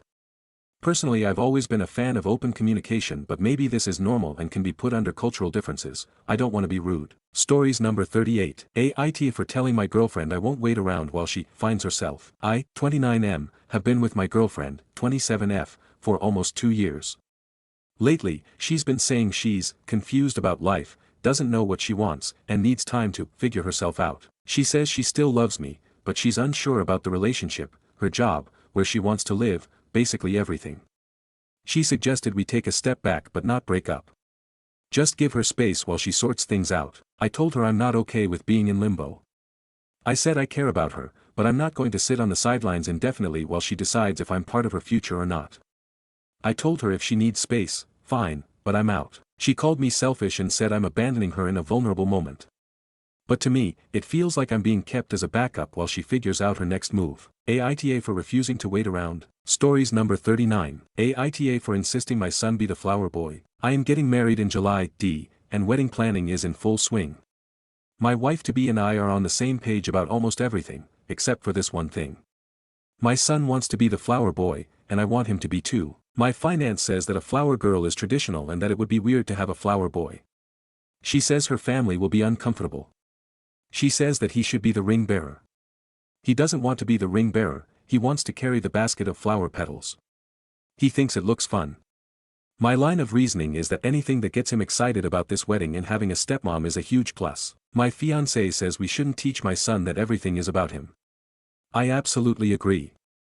However, it is weird for kids when a parent gets remarried. He hasn't engaged much with the idea, and this is the first thing relating to the wedding he showed any excitement about. My fiancé wants to know what he would wear, and I said the three of us can definitely find something cute. She says she doesn't want that extra task on her plate. I said then he and I can do it, and she said she would be stressed about not knowing what he'll be wearing. We have been going back and forth about this for a while, and she is starting to get frustrated. Yesterday she said she didn't want to talk about it anymore. I said we have to resolve it, because the wedding is in 7 weeks. She said as far as she is concerned, it's resolved. I said that in that case, it's resolved for me too, and he's doing it. She asked me why I'm being such an asshole about this. I don't think I'm being an asshole, but maybe I am. I haven't been pushy about anything else with the wedding. Whenever I wanted something that she didn't, I either compromised or let it go. This is the one thing that really matters to me, and I think it's ultimately good for both of us because it will make my son more fond of her. Am I really being an asshole? Stories number 40. Aita for staying married to my husband only because he was diagnosed with terminal cancer. I, 50 plus F, have been married to my husband, Adam, 55 plus M, for 20 years. About a year ago, I was ready to leave. We had grown apart, emotionally, physically, even mentally. No infidelity, just a long, slow erosion. I hadn't spoken to a lawyer, yet I was planning my exit. Then, in October, Adam was diagnosed with stage 2 cancer, which has progressed quickly to stage 4. I didn't leave. I couldn't. How do you walk away from someone who just found out they're dying? So, I stayed. I shifted to caregiver, and I've played the part well. Everyone calls me amazing and so strong. I cook for him, I take him to treatments, attend all the doctor's appointments. I will call the emergency services as needed. I tell him I love him, but deep down, I checked out a long time ago. And the guilt is crushing. I'm not staying out of love, I'm staying because anything else would make me a villain in everyone's eyes, especially because he would end up uninsured. Life expectancy is 3 months, 3 years in the rarer cases 4 to 5 years. Last week, his sister caught me crying in my car and asked if I was okay. I told her, stupidly, I was going to leave before he got sick. She hasn't spoken to me since. I haven't told Adam. I won't. What good would that do? He gets to die thinking I loved him through everything. Isn't that better than the truth? So. Aita for staying married to my husband only because he got a diagnosis that progressed to terminal stage 4. Quick update. Wow, I did not expect so many thoughtful comments. Based on the responses, I need to have a straightforward conversation with my SIL. I'll avoid my emotional stupidity by gathering my thoughts, challenging due to my emotional state. She cannot avoid me forever as I need to give her an update on his health and treatment. Anyone wondered about an insurance payout? There is none. Adam was disqualified due to the diagnosis during open enrollment. Stories number 41. Tofu. By reading a few Tofu posts and quickly realizing most are fake AI stories, following the same formula. I read my first Tofu story today. I guess the algorithm just randomly decided to serve one, despite the fact I don't even follow the sub. I was mildly interested at first, and quickly became engrossed. Then I read another one. My interest was truly piqued. And then one more. I soon realized, they almost exclusively followed the exact same pattern. The length, the build-up, the tone, the voice. The grammar and punctuation are almost identical. They even all capitalize 1 or 2 words in the 3rd or 4th paragraph. To top it all off, even the variation in sentence length shares a recognizable pattern.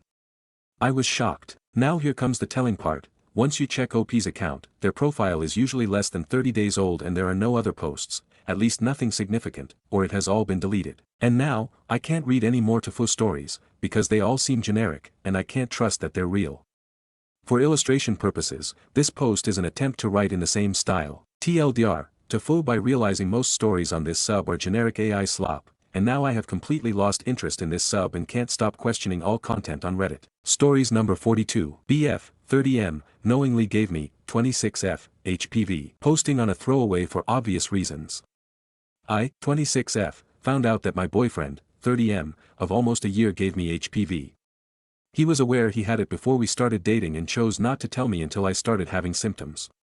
The truth came out in a humiliating way and I'm at a complete loss about what to do. A few weeks ago I noticed what I thought was an ingrown hair in a, difficult to adequately see for myself area. When it didn't go away, I thought maybe I had developed a skin tag, which I've never had anywhere on my body before, but it seemed like a legit possibility, and sheepishly asked my BF to check it out for me. When he saw what turned out to be a genital wart, he suddenly confessed to having HPV and hiding that fact from me our entire relationship. He even admitted noticing he had a new genital wart a few months into us dating, so he knew it was still active. To say I was blindsided would be an understatement. We've had what I thought was an amazing relationship until now. I mean truly, I thought he was the most incredible person I've ever met. His rationale for not telling me is that he was ashamed, assumed I was vaccinated, and told himself, it's a common STI anyway. As someone who has a lot of physical and emotional trauma, it's difficult for me to tell if I'm overreacting by wanting to end our relationship over this. I never thought I'd be posting on this sub, but here we are. I can't even talk to my closest friends about this because they are in the same PhD program as myself and my BF, and regardless of how betrayed I feel, I do not want to embarrass him by telling people we both regularly see. So, is this forgivable? Am I making too big of a deal out of this, or am I justified in feeling like I can't be with him? Every time I try to remind myself that our relationship was really great until now, I think of the painful cervical biopsies and uncomfortable doctor's appointments I now have to endure that he basically signed me up for. Am I being dramatic? Stories number 43. Aita in-laws favor my husband's affair child instead of our baby. A couple of years ago my husband had an affair and got the woman pregnant. I was devastated. The thing that hurt me the most was that this woman was gorgeous, absolutely beautiful, and it was so humiliating. We had been going through infertility issues and it took us so long to get pregnant. Their child was born a couple months after ours. I decided to stay purely for my daughter and my husband decided not to have a role in his daughter's life. I had nothing to do with that and never told him he couldn't see his kid. We found out that his affair partner had reached out to my in-laws to tell them that they had a grandkid and that she wasn't looking for trouble but would like her child to have 2 sets of grandparents. My in-laws agreed to meet with her and had a meeting with her parents before they all established visits with the baby and started introducing the baby to the family. I was so hurt. I get that she's family, but I was practically mortified that the entire world knew about my husband's infidelity. My husband's siblings became good friends with the affair partner's sibling before they themselves accepted her because she was the mother to their new niece.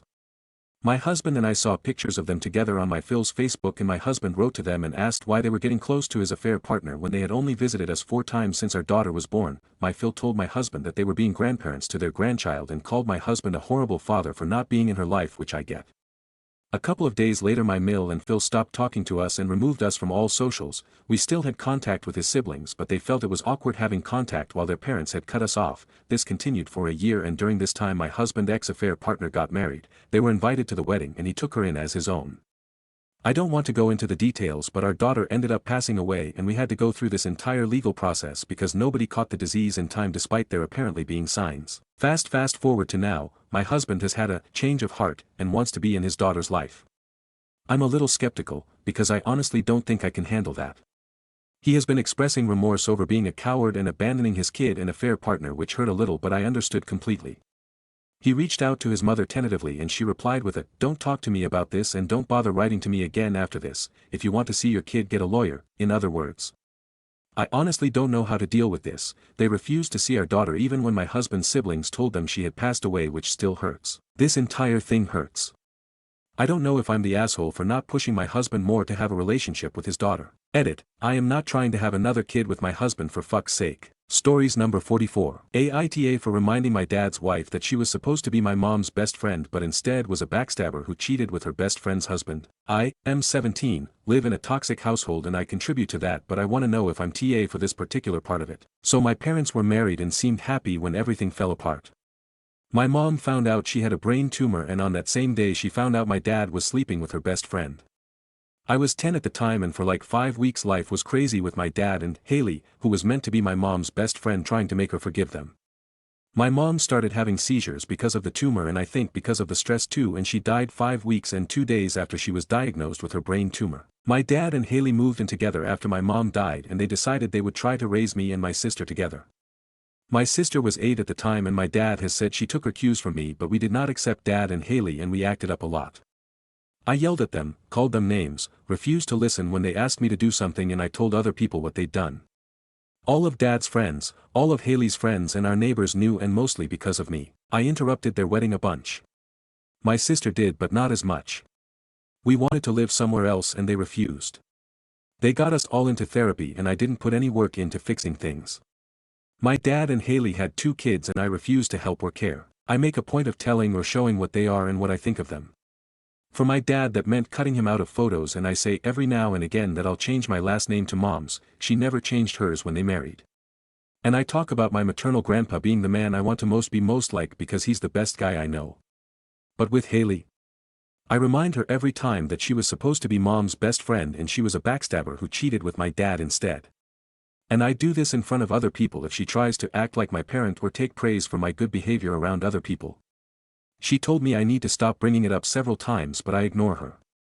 I tell her I won't ever stop. Her aunt died last week and she told me I needed to help out around the house more while she was with her mom and her cousins. I refused and she told me this is what the oldest sibling and oldest child does, and I reminded her I wasn't hers and brought up the affair again. She broke down and I told her I didn't feel sorry for her, and she told me she felt guilty enough and like Mom haunted her enough, and she said I was doing nothing but driving her crazy and making her feel like she had to isolate from everyone because otherwise the whole world would know with the way I act. She told me I was bullying her and that I should go after Dad and not her. I told her I'll go after both until I can cut them out of my life for good. Then I told her she didn't deserve to have a happy life after what she did. My aunt, Dad's sister, came over after Haley called her and she asked me to stop bringing it up.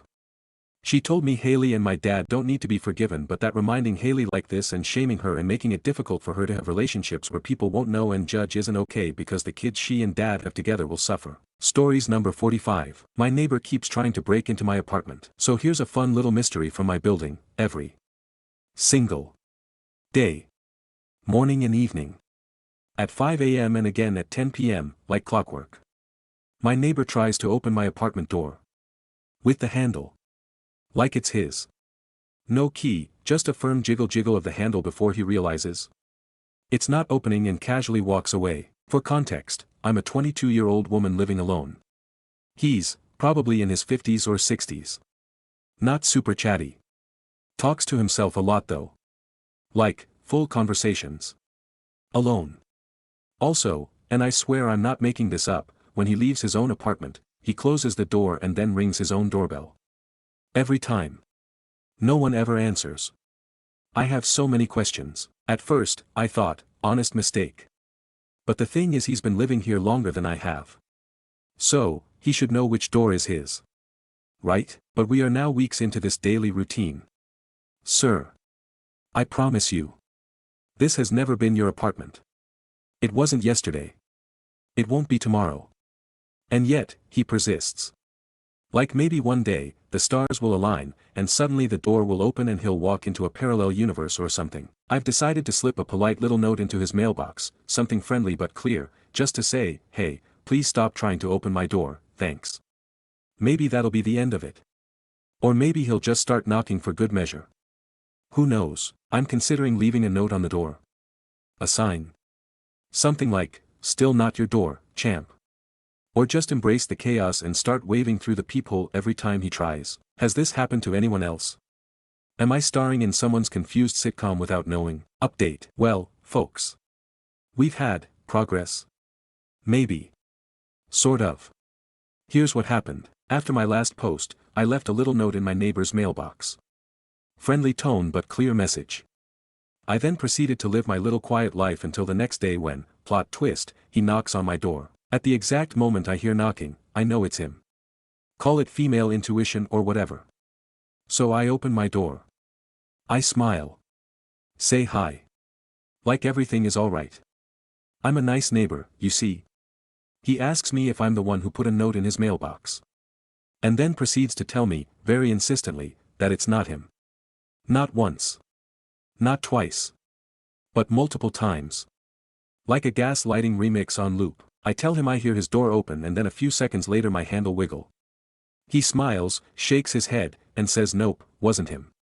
So I play it cool and drop a casual, it actually wakes up me and my boyfriend. Because hey, being a woman living alone next to a strange door enthusiast doesn't feel amazing. Still. He denies everything. So in the name of peace and survival, I smile, I'm the nice neighbor here, remember, say I must have made a mistake, hope he doesn't mind, really sorry for the trouble. And close the door. I then proceed to check my locks. Not once. Not twice. Honestly, I lost count. And just a quick note for those worried about my safety, I see you, protective internet strangers. I have 2 locks and a chain on the door, and I never forget to lock it. I even check it multiple times a day when I'm home. We're staying safe and paranoid, the ultimate combo. Now here's the fun part, this morning. For the first time in ages, no door handle rattle. Which strongly suggests, yeah. It was him. Surprise. I'm really not, a miracle. Or maybe he really walked into a parallel universe. But my bet is, he just realized I knew what he was doing. But, because there's always one, you know, around 4 a.m., I heard him open and close his door. Twice. Like, full door theatrics, open, close, lock, repeat. Not quietly. Not once. Twice. So while he's no longer touching my door, for now, let's make a bet, how long will it last?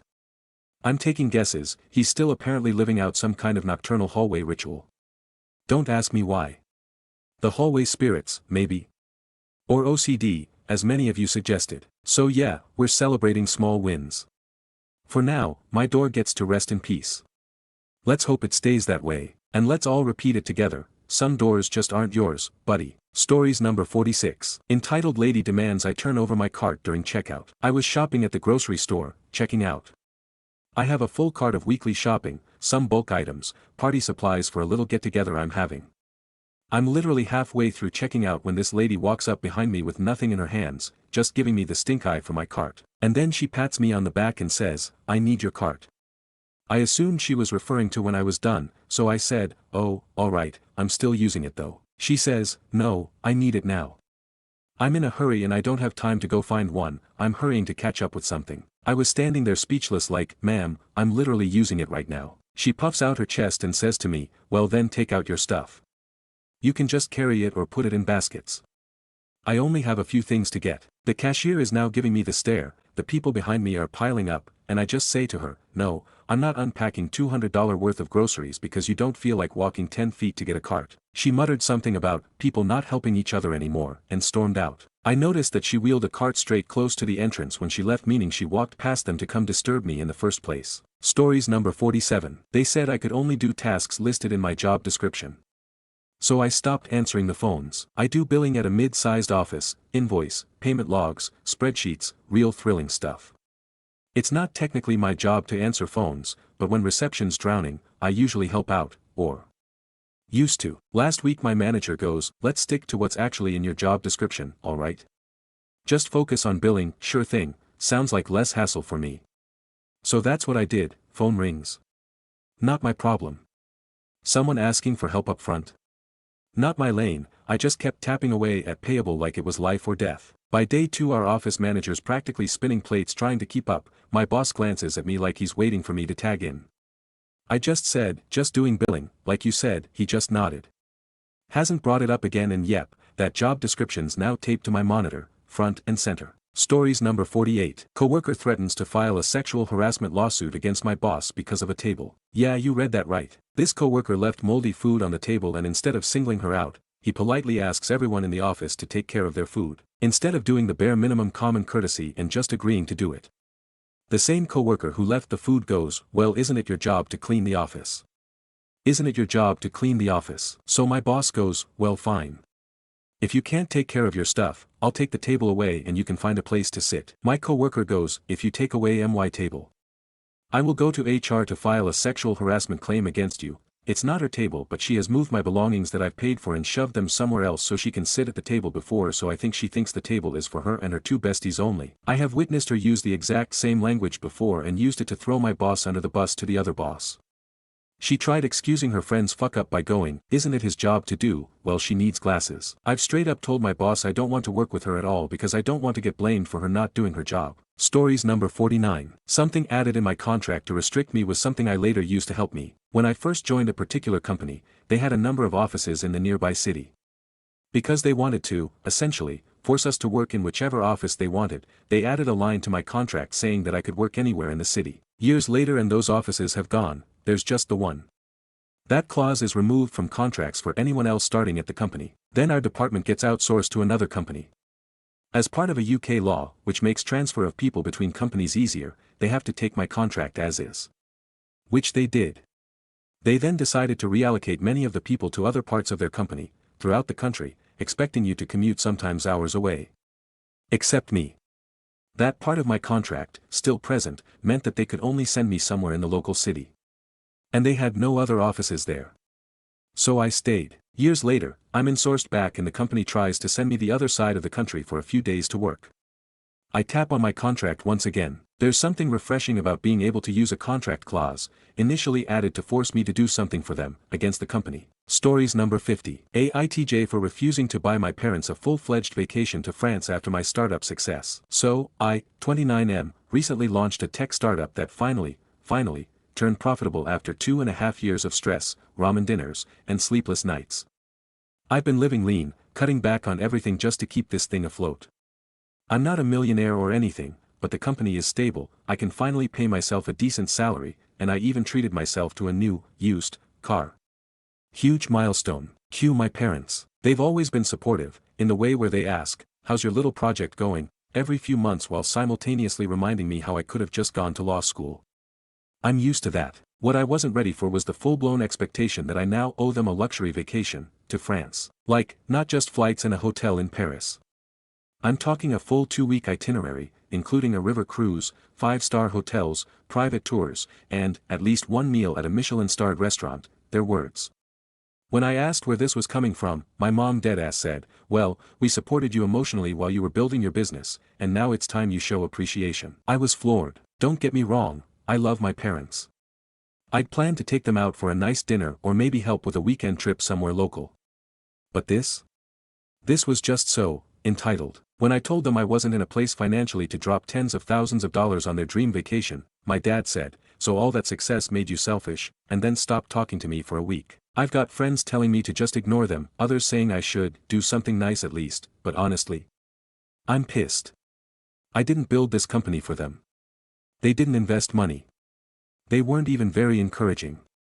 Now that I'm finally standing on my own 2 feet, they want to fly first class on my dime. AITJ for refusing to give in. TLDR. Parents who barely supported me during my startup phase now expect me to pay for a luxurious 2-week trip to France because they emotionally supported me.